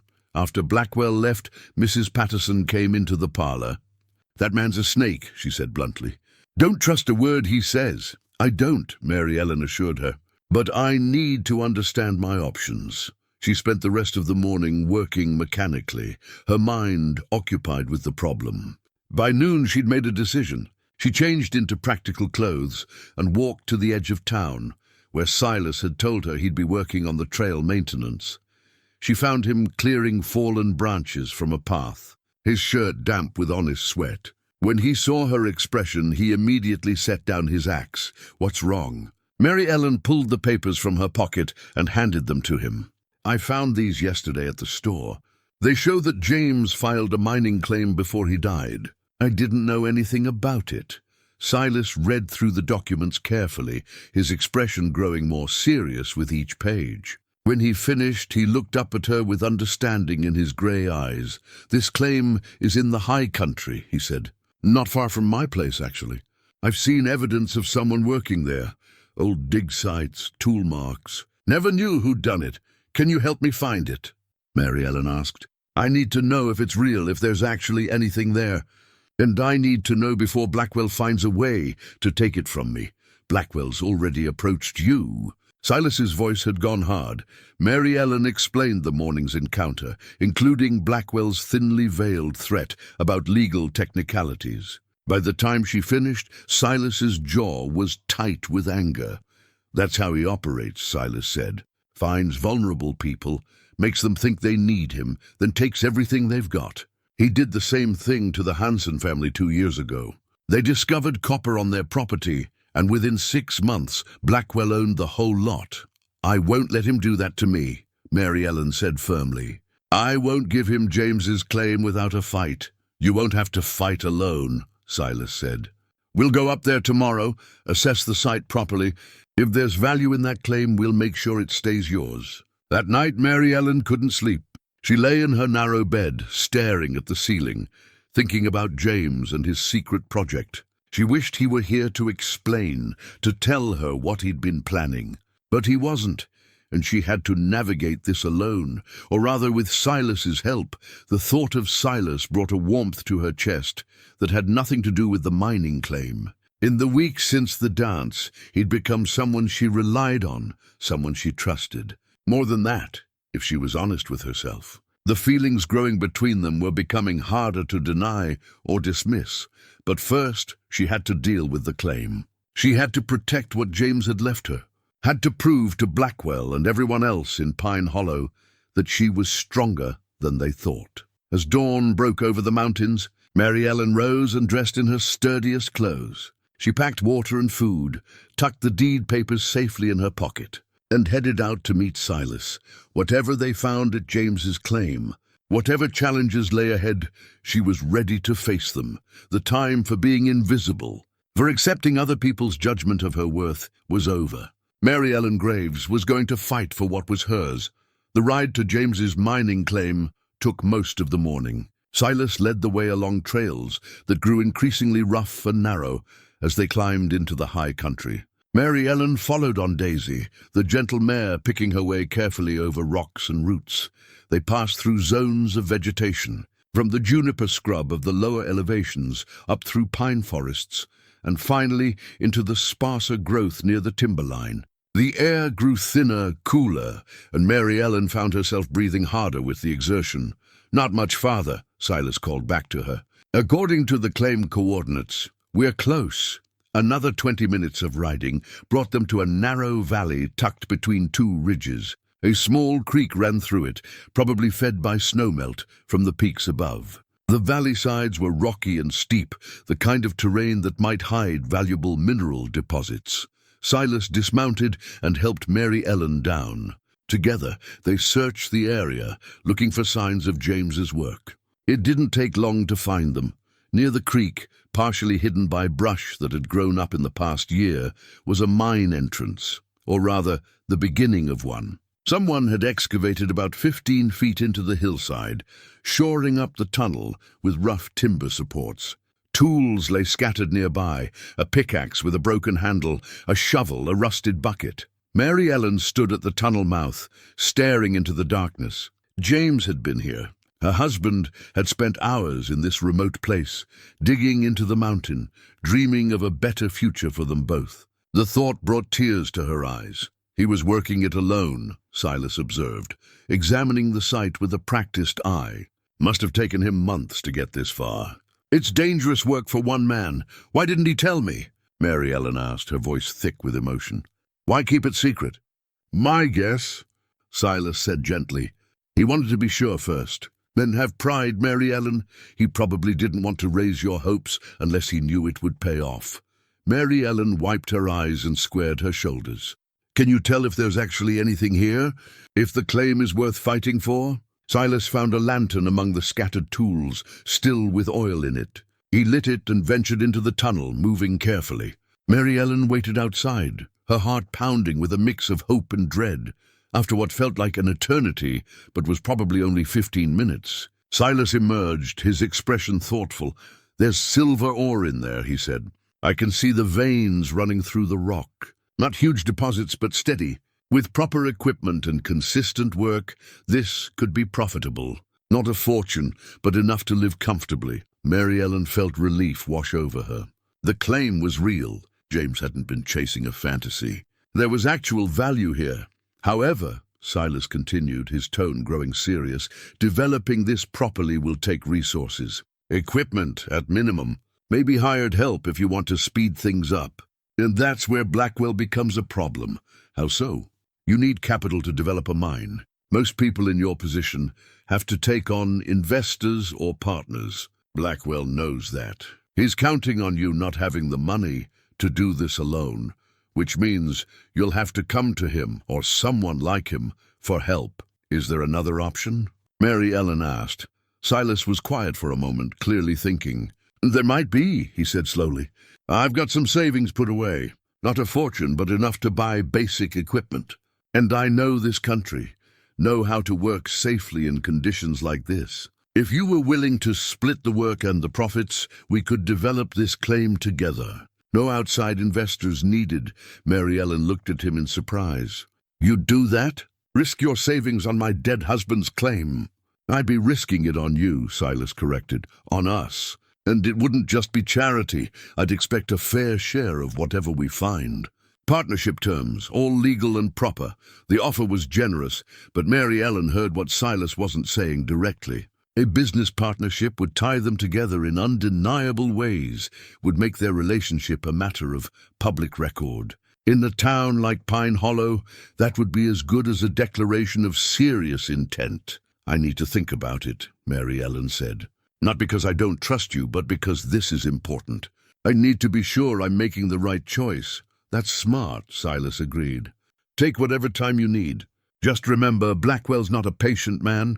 The longer you wait to give him an answer, the more likely he is to try something else." They spent another hour at the site, with Silas showing Mary Ellen what he'd seen in the tunnel and explaining what would be needed to develop the claim properly. As he talked, Mary Ellen found herself watching him, the way his hands moved when he explained something. The patient tone he took when making sure she understood. The respect he showed for her intelligence and ability to grasp complex concepts. This man, she thought, was unlike anyone she'd ever known. James had been good and kind, but he'd also been conventional, content to work for wages and dream small dreams. Silas was different. He'd built a life entirely on his own terms, answering to no one. And yet here he was, offering to help her not out of pity, but out of genuine partnership. On the ride back to town, as the afternoon sun slanted through the pine trees, Mary Ellen made her decision. "I want to accept your offer," she said. "The partnership." "If you're serious about it." Silas reined in his horse and turned to look at her. "I'm serious. Then yes, let's develop the claim together. Equal partners in everything, work, risk, and profits." Something shifted in Silas's expression, a deepening of the connection that had been building between them for weeks. "Equal partners," he agreed. "We'll draw up proper papers, make it all legal." "Blackwell won't like it," Mary Ellen said. "No," Silas agreed. "He won't." They arrived back in Pine Hollow as evening was falling. Word had clearly spread about Mary Ellen's discovery because people were watching them more openly than usual. Mrs. Finch stood on her porch with her daughters, her expression pinched with disapproval. But other faces were friendlier. Mayor Hutchins nodded a greeting, and the carpenters waved from their yard. At the general store, Mr. Pemberton was waiting. "Need to talk to you," he said to Mary Ellen, his expression serious. "Blackwell's been around town today, making noise. Says he's got legal grounds to challenge your claim. Something about improper filing procedures." "He's bluffing," Silas said flatly. "Those papers are in perfect order. I checked them myself." "Maybe so," Pemberton agreed. "But Blackwell's got money for lawyers, and lawyers can make all kinds of trouble even when they're wrong. Just wanted you to know what you're up against." Mary Ellen felt her resolve harden. "Let him try. I'm not backing down." That night, after Silas had left to return to his cabin, Mary Ellen sat in her room and wrote out her thoughts. She'd started keeping a journal since finding James's unfinished letter. Needing somewhere to sort through the complicated emotions that kept surfacing, she wrote about the mining claim and what it meant. Not just the potential income, but the independence it represented. She wrote about Silas and their emerging partnership, both business and personal. And she wrote about fear, because underneath all the determination and newfound strength, she was still afraid. Afraid that Blackwell would find a way to take everything. Afraid that she was moving too fast with Silas, letting hope override caution. Afraid that she'd lose this chance at a new life, just as she'd lost everything else. But fear, Mary Ellen wrote, wasn't a good enough reason to give up. She'd been afraid for months now, and where had that gotten her? Alone, poor, invisible, no more. She was going to fight for what was hers, and she was going to fight with everything she had. The next morning, Mary Ellen was opening the general store when a well-dressed man she didn't recognize approached. He introduced himself as William Porter, attorney at law, representing Mr. Marcus Blackwell. "Mr. Blackwell wanted me to review the documentation regarding your late husband's mining claim," Porter said, his tone professionally pleasant. "There appear to be some irregularities that need to be addressed." "What kind of irregularities?" Mary Ellen asked, keeping her voice steady. "Technical matters regarding the filing date and the survey boundaries. Nothing that can't be resolved, but it will require a proper legal review. Mr. Blackwell has generously offered to cover the costs of such a review, which could otherwise be quite expensive for someone in your position." Mary Ellen understood the veiled threat. Either accept Blackwell's partnership offer or face expensive legal proceedings that could drain her resources and potentially invalidate the claim entirely. "Tell Mr. Blackwell I appreciate his concern," Mary Ellen said carefully. "But I have my own representation, and will be handling any legal matters ourselves." Porter's eyebrows rose slightly.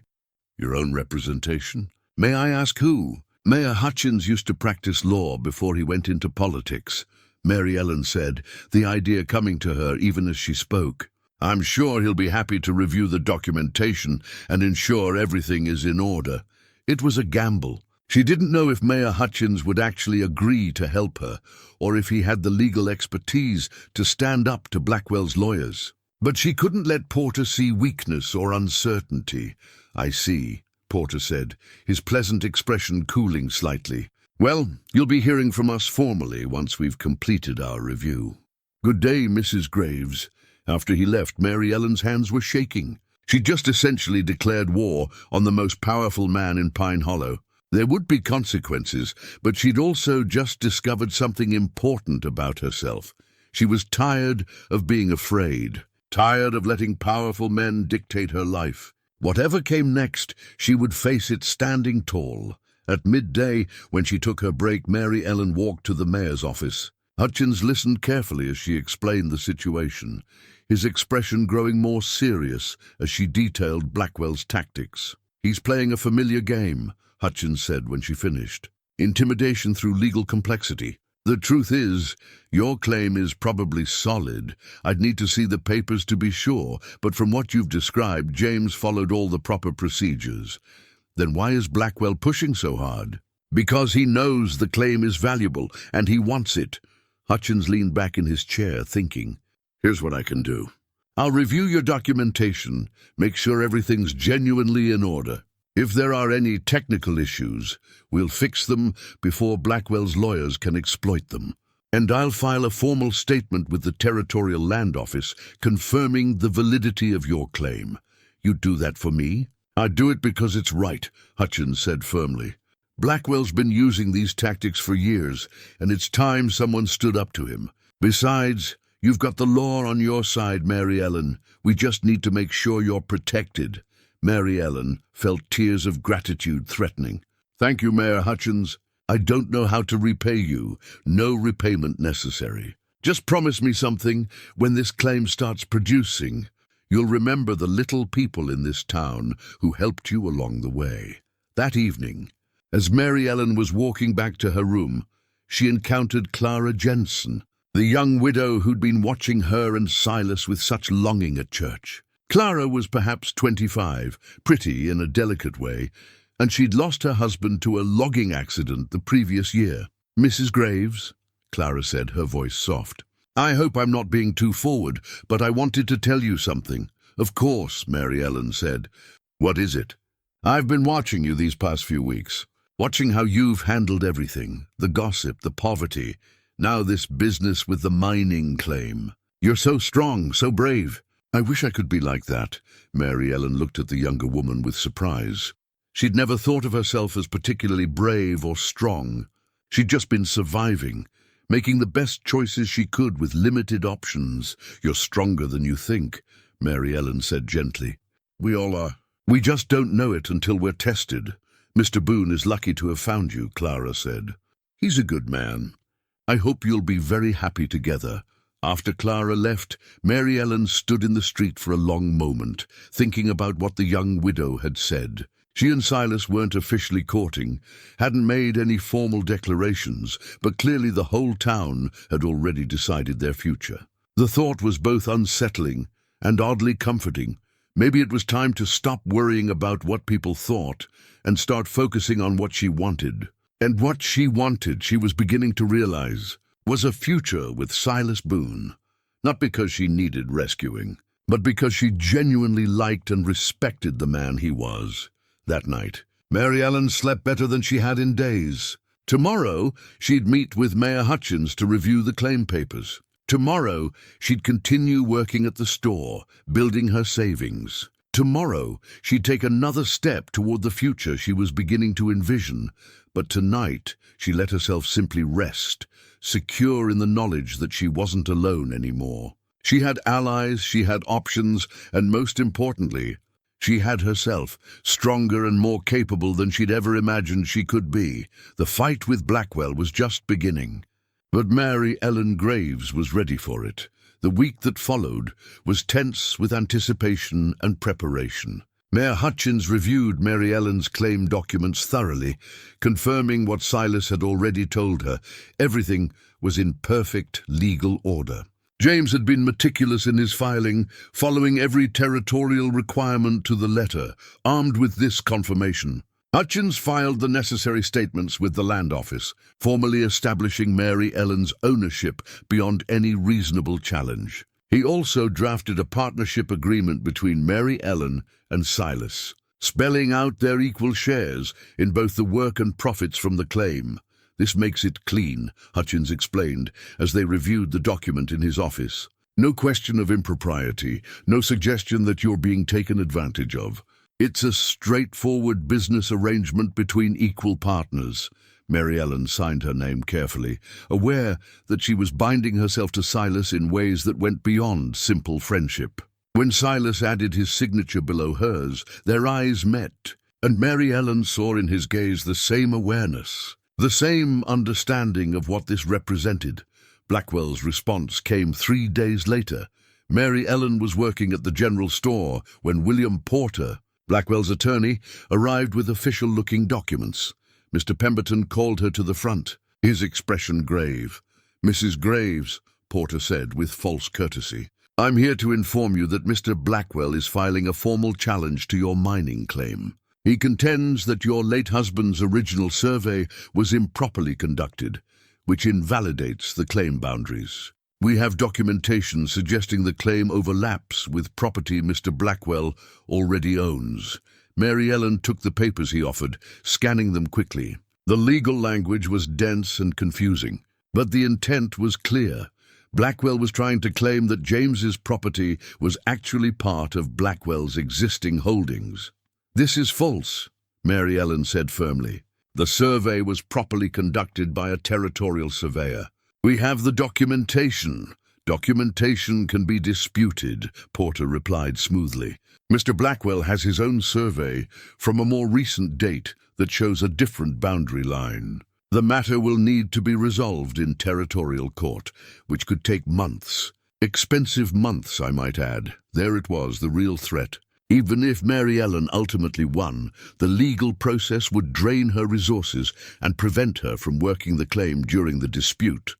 However, Porter continued, "Mr. Blackwell remains willing to settle this matter amicably.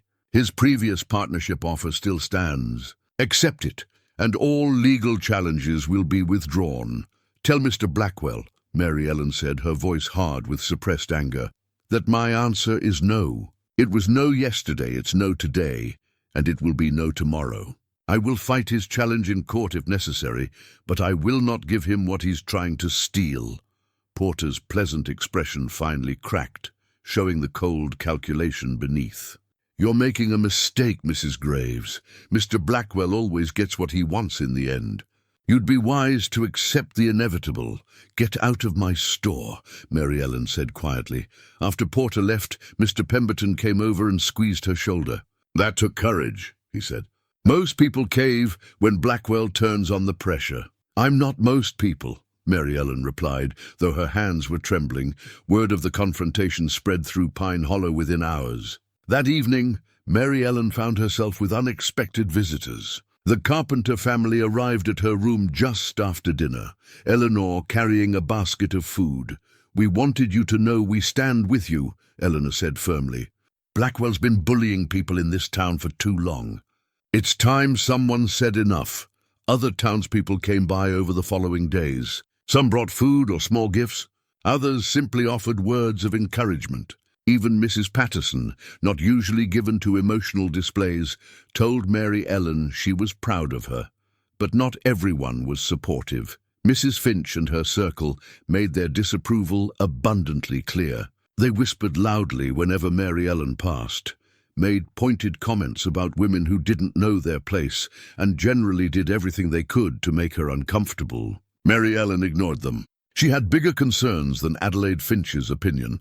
Silas came down from his cabin more frequently during this period, ostensibly to help with preparations for working the claim, but actually, Mary Ellen suspected, to make sure she was all right. His presence was steadying, a reminder that she wasn't facing Blackwell alone. On Sunday, when they attended church together, Reverend Morgan's sermon seemed particularly pointed. He spoke about David and Goliath, about how faith and courage could overcome seemingly impossible odds. "When we face giants," the Reverend said, his voice ringing through the small church, We must remember that size and power are not the same as righteousness. The strong do not always prevail. Sometimes it is the humble, the faithful, the determined who triumph. After the service, the Reverend pulled Mary Ellen aside. "I want you to know that the church supports you," he said quietly. "If you need character witnesses for any legal proceedings, you'll have them. Plenty of them." The kindness of these gestures moved Mary Ellen deeply. For months, she'd felt isolated, dismissed as irrelevant. Now people were rallying to her cause, seeing in her struggle something larger than one woman's claim to a piece of mountain property. She was becoming, Mary Ellen realized, a symbol. Her fight against Blackwell represented something important to Pine Hollow. The idea that ordinary people could stand up to wealth and power, that dignity and determination mattered more than money. It was a heavy responsibility, but she was determined not to let them down. A week after Porter's visit, on a cool morning when mist still hung in the valleys, Mary Ellen and Silas rode out to the claim site. They'd purchased basic mining equipment with Silas's savings: picks, shovels, buckets, rope, and proper timber for shoring up the tunnel. "We'll start small," Silas explained as they unloaded the supplies. "Work safely, take our time.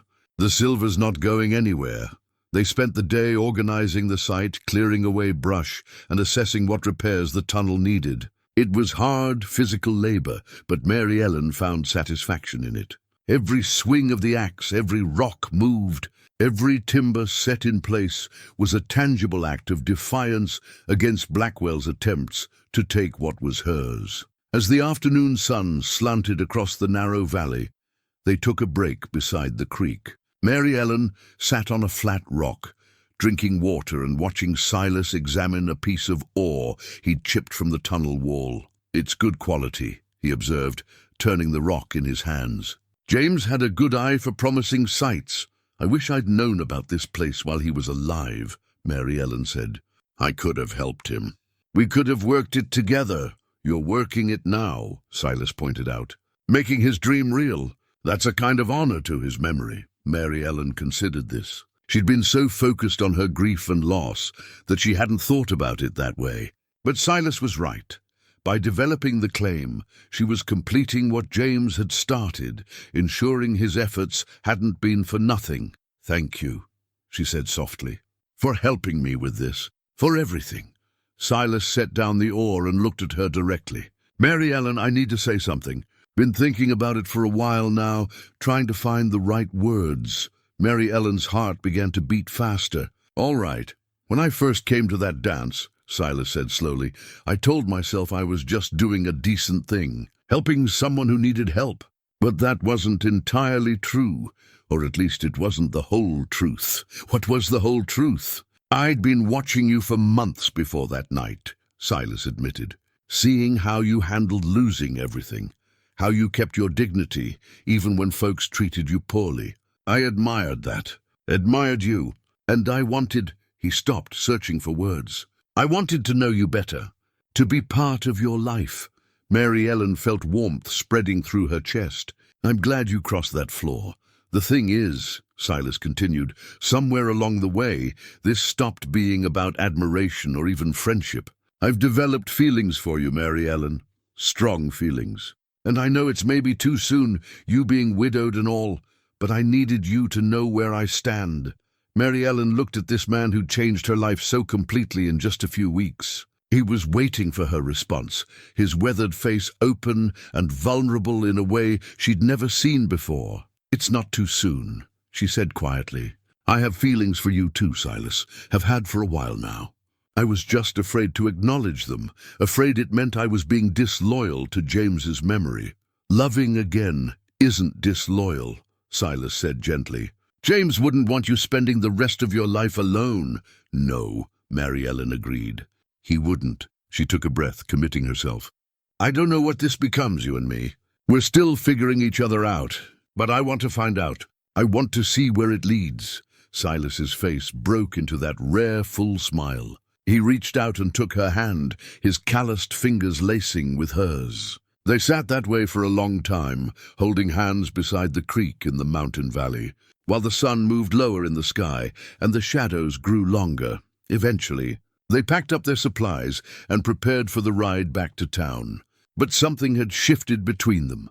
A door opened to possibilities neither had quite allowed themselves to imagine before. As they rode down out of the high country, Mary Ellen felt lighter than she had in months. The fight with Blackwell wasn't over. In fact, it was probably just beginning in earnest.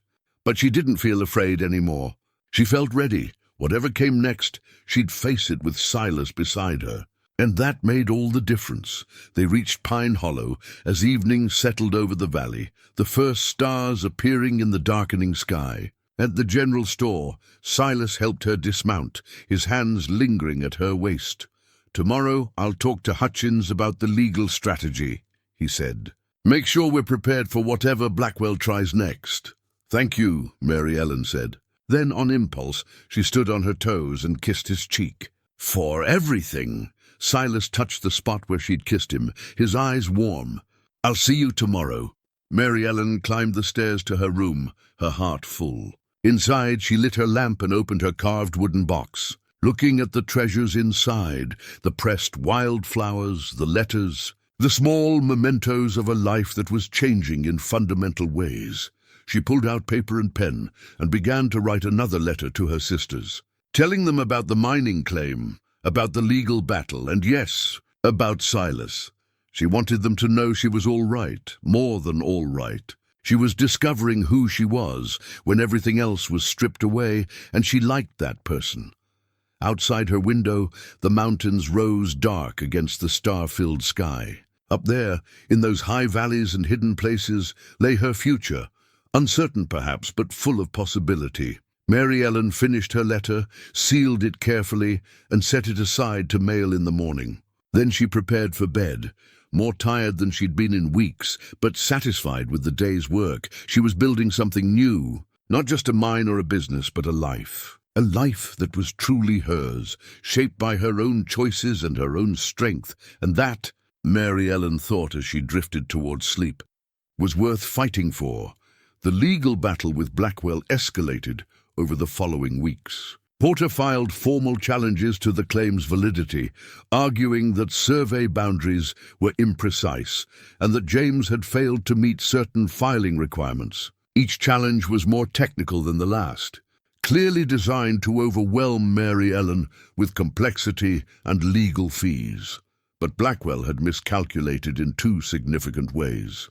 First, he'd underestimated Mayor Hutchins, who proved to be a skilled and tenacious legal advocate. The former attorney methodically countered each of Blackwell's arguments with evidence and territorial law, building an ironclad case for Mary Ellen's ownership. Second, and more importantly, Blackwell had underestimated the community's reaction. Pine Hollow was tired of watching their wealthiest citizen bully and manipulate people. Mary Ellen's stand had inspired something. A quiet but growing resistance. The resistance manifested in small but meaningful ways. When Blackwell's men tried to intimidate witnesses who could testify to James's proper claim procedures, those witnesses came forward anyway. When Blackwell attempted to pressure the Territorial Land Office to slow-walk Mary Ellen's paperwork, Mayor Hutchins called in favors from his years in politics and got it expedited. When Porter tried to schedule hearings at times when Mary Ellen would be unable to attend, the Carpenters and others offered to cover her shifts so she could be present.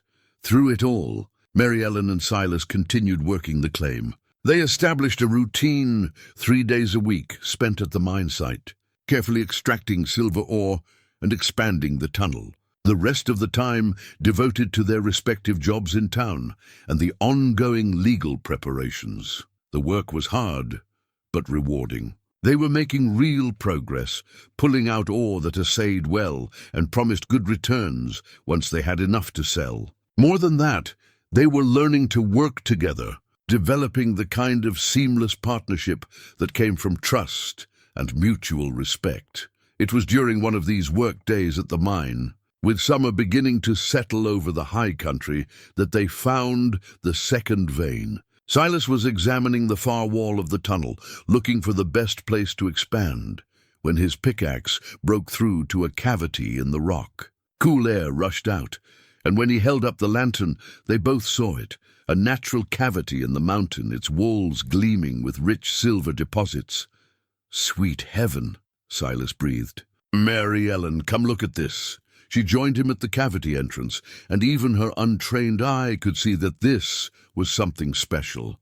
The silver here wasn't just in scattered veins, but in concentrated deposits, the kind that could be extracted efficiently and profitably.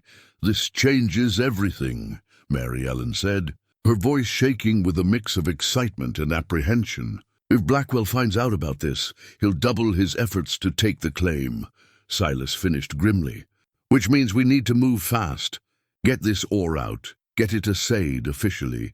Establish production records that prove the claim's value beyond any doubt." They worked harder over the next 2 weeks than Mary Ellen had ever worked in her life. Dawn to dusk at the mine site, extracting ore, carefully documenting everything, preparing samples for the territorial assayer. Her hands developed new calluses, her muscles ached constantly, and she fell into bed each night exhausted, but she'd never felt more alive. The assayer's report, when it came, confirmed what they'd hoped. The new vein represented significant value, enough to make Mary Ellen's claim one of the more profitable in the territory. With proper development, it could provide a comfortable living for years. "We need to tell Hutchins immediately," Silas said when they received the report. "Get this on the record before Blackwell can interfere." They rode to town that same day, the precious report tucked safely in Mary Ellen's saddlebag. But as they approached Pine Hollow, they saw unusual activity. Horses tied up outside the general store. People gathered in concerned-looking groups. "Something's happened," Mary Ellen said, feeling dread settle in her stomach. They found Mr. Pemberton in the store, his expression grave. "There's been an accident at Blackwell's main mine," he said. "Cave-in this morning. 3 men trapped, maybe more. They're trying to dig them out now." Mary Ellen felt her anger at Blackwell war with her human compassion. Whatever her feelings about the man, miners trapped underground was a tragedy that transcended personal disputes. "How can we help?" Silas asked immediately. "They're calling for anyone with mining experience to assist with the rescue. You know tunnel work, Silas. They could use you." Silas looked at Mary Ellen, clearly torn between helping with the rescue and staying to protect her interests. She made the decision for him. "Go," she said firmly. "Those men need you. I'll take the assay report to Mayor Hutchins and make sure it's filed properly. You go help with the rescue." Silas nodded, squeezed her hand briefly, then headed out toward Blackwell's mine at a run. Mary Ellen found Mayor Hutchins at his office, already aware of the accident and preparing to go oversee the rescue efforts. But he took time to review the assay report, his eyes widening as he read the figures. "This is substantial," he said. "This puts your claim in the top tier of producing mines in the territory. Blackwell's going to fight even harder when he learns about this." "I know," Mary Ellen said, "but it's mine. James found it, I'm developing it, and I'm not giving it up." "Good," Hutchins said, his expression admiring. "I'll file this immediately with the territorial office. Once it's on record, Blackwell can't suppress it or claim it doesn't exist." The rescue at Blackwell's mine took all afternoon and into the evening. The whole town turned out, some to help, others to wait anxiously for news of the trapped miners. Mary Ellen found herself at the mine site as dusk fell, part of a group of women providing food and water to the exhausted rescue workers. She watched Silas work alongside other men, his mining knowledge invaluable as they carefully shored up the damaged tunnel and worked to reach the trapped miners. He was covered in dirt, sweat streaming down his face, but he never stopped, never flagged. Finally, just after dark, a cheer went up. They'd reached the trapped men. All 3 were alive, injured but alive. As they were brought out on makeshift stretchers, relief swept through the crowd. Blackwell himself was there, directing operations, and Mary Ellen saw him notice her presence. For a moment, their eyes met across the chaos of the rescue site. His expression was complex. Anger, grudging respect, and something that might have been weariness. He made his way through the crowd toward her, and Mary Ellen steeled herself for confrontation. But when Blackwell spoke, his voice was surprisingly level. "Mrs. Graves, thank you for your assistance here tonight." "I came to help the miners," Mary Ellen said carefully. "Not you." "Even so." Blackwell looked at Silas, who had emerged from the tunnel and was making his way toward them. "Your partner did good work today. His knowledge of tunnel safety likely saved lives." It wasn't quite an apology, but coming from Marcus Blackwell, it was close. "I'm glad we could help," Mary Ellen said. "I hope your men recover fully." Blackwell nodded, then surprised her by adding, "I received word about your new assay report. The rich vein you discovered." He paused as if the next words cost him effort. "It's a legitimate find. A good one. Are you withdrawing your legal challenges?" Mary Ellen asked, not daring to hope. "I'm considering it," Blackwell said carefully. "Porter tells me our case is weak and getting weaker. Hutchins has been quite effective in his defense. And this accident today, it reminds me that some things matter more than business disputes." He looked at the mine entrance, where his injured workers were being tended to. "I've been in this business long enough to know when I'm beat.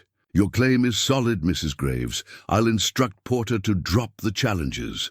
Mary Ellen felt relief wash over her so intensely she almost swayed. "Thank you, Mr. Blackwell." "Don't thank me," he said with a hint of his old sharpness. "You won this fair and square. You stood your ground and fought smart. I can respect that, even if I don't like losing." He walked away, back toward his injured miners, leaving Mary Ellen standing in the dust and lantern light. Hardly believing what had just happened, Silas reached her, filthy and exhausted, but with a gleam of triumph in his eyes. "Did I just hear what I think I heard?" "He's dropping the challenges," Mary Ellen confirmed, her voice shaking with emotion. "The claim is really mine, really ours." Silas pulled her into an embrace, not caring about the dirt or the watching crowd. Mary Ellen held him tight, feeling tears of relief and joy streaming down her face. They'd won. Against all odds, against wealth and power and legal intimidation, they'd won. The ride back to town was quiet, both of them too exhausted and emotionally wrung out for much conversation. But as they approached the general store, Silas spoke. "I've been thinking," he said, "about the future, about what comes next." "So have I," Mary Ellen admitted. "The claim's going to need regular work. Someone should probably live up there, at least during the mining season. Keep an eye on things, work it steady." "That makes sense," Mary Ellen said, not sure where he was going with this. "My cabin's not far from the claim site. It would be practical to use it as a base of operations." He paused, then continued carefully. "It would be even more practical if there were two people living there. Partners working together, sharing the labor and the profits and everything else." Mary Ellen's heart began to race. "Silas, are you asking—" "I'm asking if you'd consider marrying me," Silas said, the words coming out in a rush, now that he'd committed to them. "I know it's fast, and I know folks will talk about it being too soon after James, but I love you. Mary Ellen, I want to build a life with you up in those mountains, working that claim and making something good together. If you need more time, I understand. But I wanted you to know where I stand." Mary Ellen looked at this man who'd crossed a dance floor to offer her his hand, who'd stood by her through legal battles and hard work, who'd helped her remember she was strong and valuable and worth fighting for. "Yes," she said simply. "Yes, I'll marry you." Silas's face transformed with joy. He helped her down from her horse and kissed her properly right there on the street, not caring who might see or what they might say. Mary Ellen kissed him back, tasting dust and sweat and the promise of a future she'd never imagined 6 weeks ago when she'd stood invisible in the corner of a dance hall. When they finally broke apart, both of them were smiling. "Tomorrow I'll talk to Reverend Morgan," Silas said. "See how soon he can perform the ceremony." "Tomorrow sounds perfect," Mary Ellen agreed. She climbed the stairs to her room for what she knew would be one of the last times.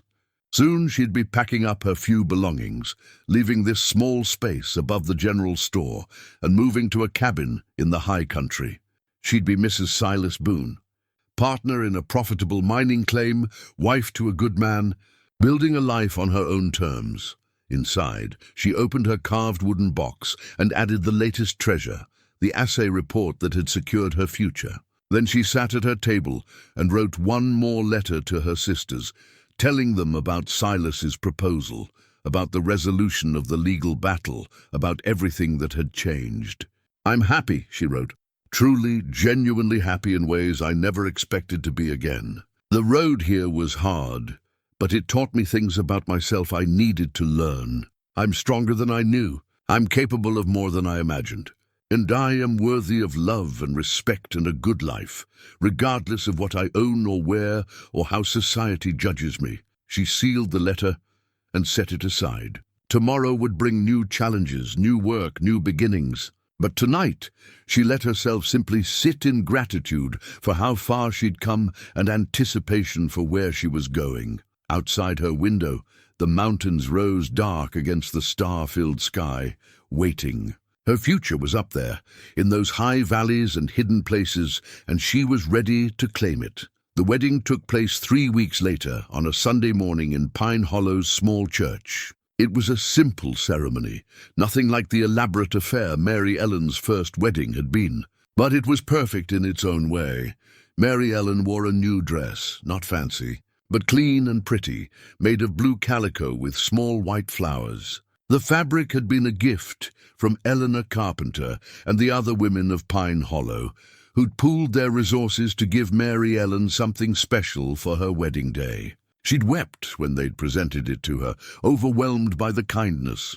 Silas wore his best shirt, freshly pressed, his hair neatly trimmed and his face clean-shaven. He looked almost uncomfortable in his formal clothes, but when he saw Mary Ellen walking down the short aisle toward him, his expression softened into something that made her heart flutter.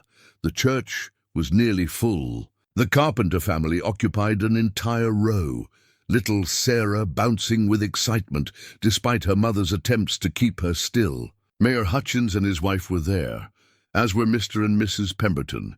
Mrs. Patterson from the boarding house had come, along with many of the townspeople who'd supported Mary Ellen through her struggles. Even Clara Jensen was there, her eyes bright with vicarious happiness.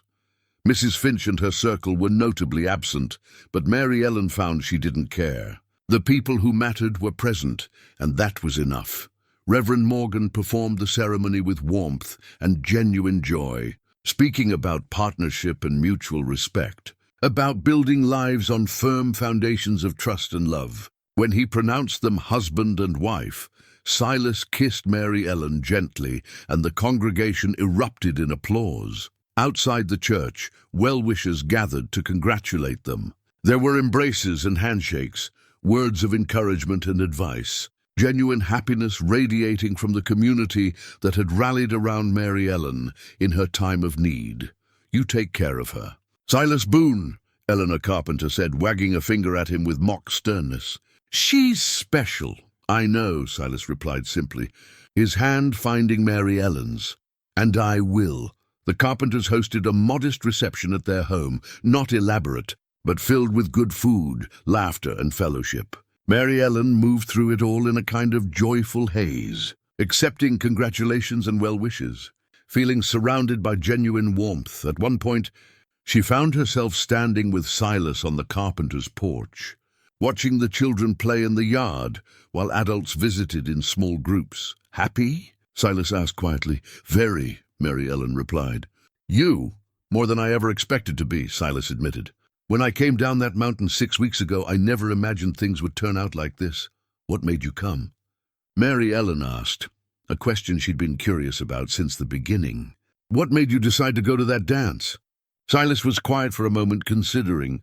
"I'd been watching you around town for months," he said finally, "seeing how you carried yourself, how you treated people even when they treated you poorly. Something about you called to me, your strength, your dignity. And then I heard you were planning to attend the dance, and I thought, what?" Mary Ellen prompted when he paused. "I thought maybe someone should remind you that you mattered," Silas said, "that you were worth seeing. So I came down and I crossed that floor and—" He smiled. Here we are," Mary Ellen echoed, leaning against his solid warmth as the afternoon wore on.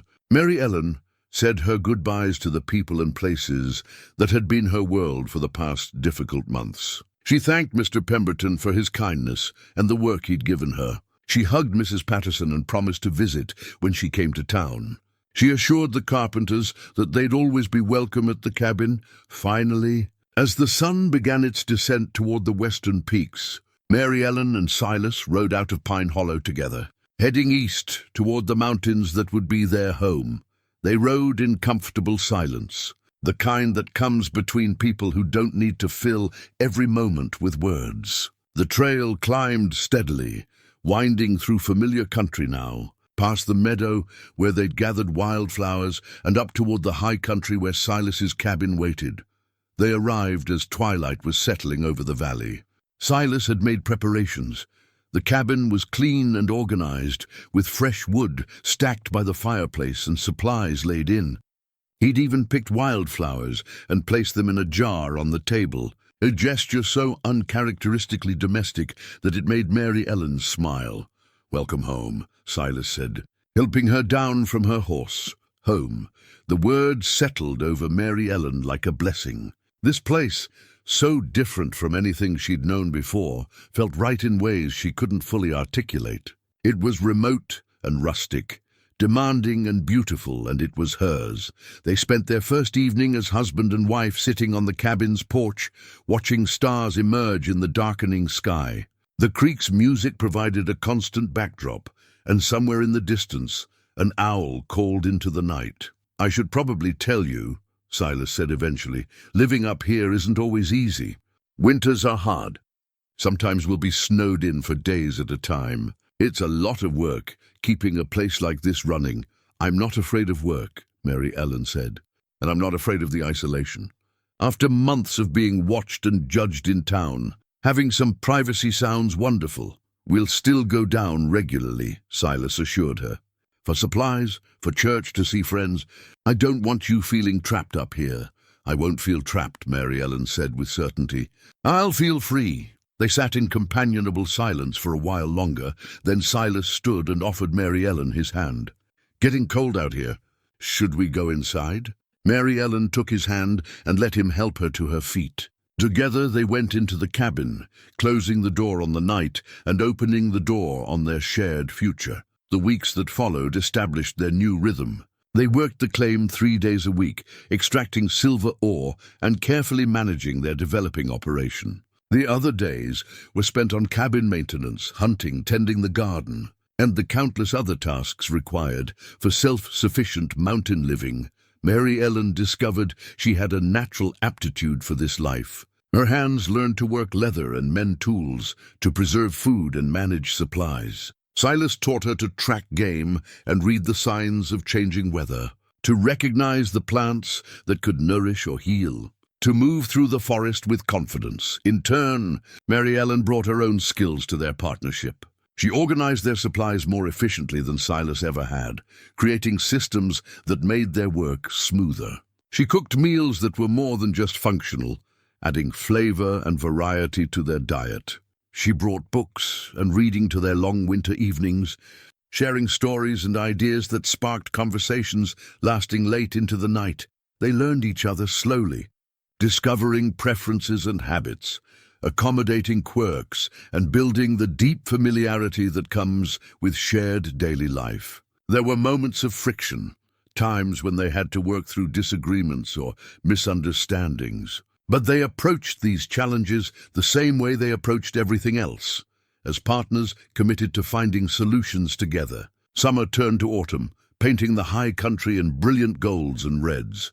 They made several trips to town during this period, selling their accumulated ore and purchasing supplies for the winter ahead. Each visit confirmed what Mary Ellen already knew.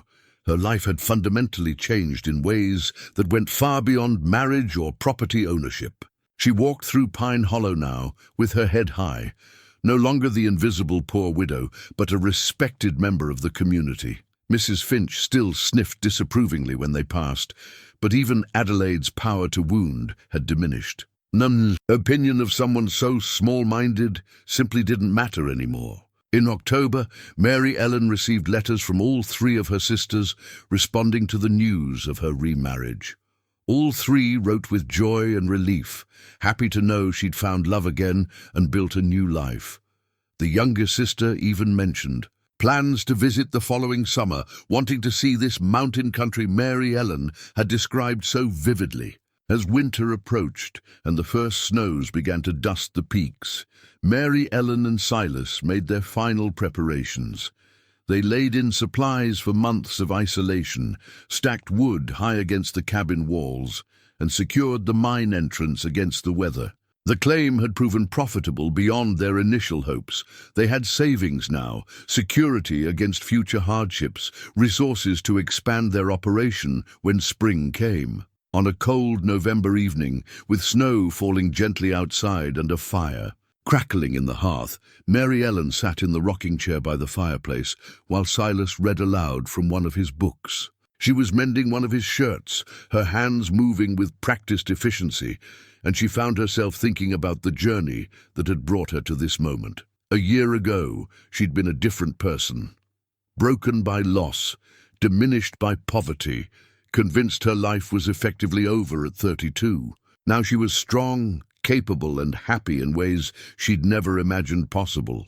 The change hadn't been easy or simple. It had required courage she didn't know she possessed, determination that surprised even her, and the willingness to be vulnerable again after loss had made her want to hide forever. But most importantly, it had required the simple but profound act of being seen. Silas had seen her when she was invisible. He'd offered his hand when she stood alone. He'd reminded her that worth didn't come from possessions or social standing, but from character and heart. And in being seen by him, Mary Ellen had finally learned to see herself, to recognize her own strength and value, to understand that she deserved respect and love and a good life regardless of external circumstances. "What are you thinking about?" Silas asked, looking up from his book to find her watching him. "About that dance," Mary Ellen said, "about how different everything is now compared to 6 months ago." "Better?" Silas asked, though the question was mostly teasing. He knew the answer. "So much better," Mary Ellen confirmed. "Better than I ever dreamed possible when I was standing in that corner, trying to be invisible." "You could never be invisible," Silas said seriously, setting down his book. "Not to anyone who was really looking. You shine too bright for that." Mary Ellen set aside her mending and crossed to where Silas sat. She settled onto his lap, his arms coming around her automatically, and they sat together watching the fire cast dancing shadows on the cabin walls. Outside, the snow continued to fall, blanketing the mountain in quiet white. The wind moved through the pine trees with its voice like distant water. The creek, beneath its growing skin of ice, sang its eternal song. And inside the cabin, warm and secure, two people who'd found each other against all odds sat in perfect contentment, building a life together one day at a time. Years later, when people in Pine Hollow told the story, and they did tell it again and again, the tale growing with each retelling, they would frame it as a romance. The mountain man who'd walked into a dance and chosen the poorest woman in town, defying social expectations and convention. But Mary Ellen knew the truth was both simpler and more profound than that. It wasn't a rescue, it was a recognition. Silas hadn't saved her. He'd simply seen her, really, truly seen her, and in that seeing had helped Mary Ellen remember how to see herself. She'd saved herself. One difficult choice at a time, one act of courage after another. She'd stood up to bullies and fought for what was hers. She'd learned new skills and discovered hidden strengths. She'd built a life on her own terms. Silas had walked beside her through it all, steady and supportive, but the strength had been hers all along. And that, Mary Ellen thought, as she sat in her mountain cabin with her husband's arms around her and the future stretching bright before them, was the real story worth telling. Not about being rescued, but about being reminded of your own power. Not about finding someone to complete you, but about finding someone who recognized you were already whole. Not about dependence, but about partnership between equals. The snow fell, the fire burned, the mountains stood eternal guard over their small valley. And Mary Ellen Graves Boone, once invisible but now gloriously, undeniably seen, smiled into the warmth and peace of her hard-won life, grateful for every step of the difficult journey that had brought her home.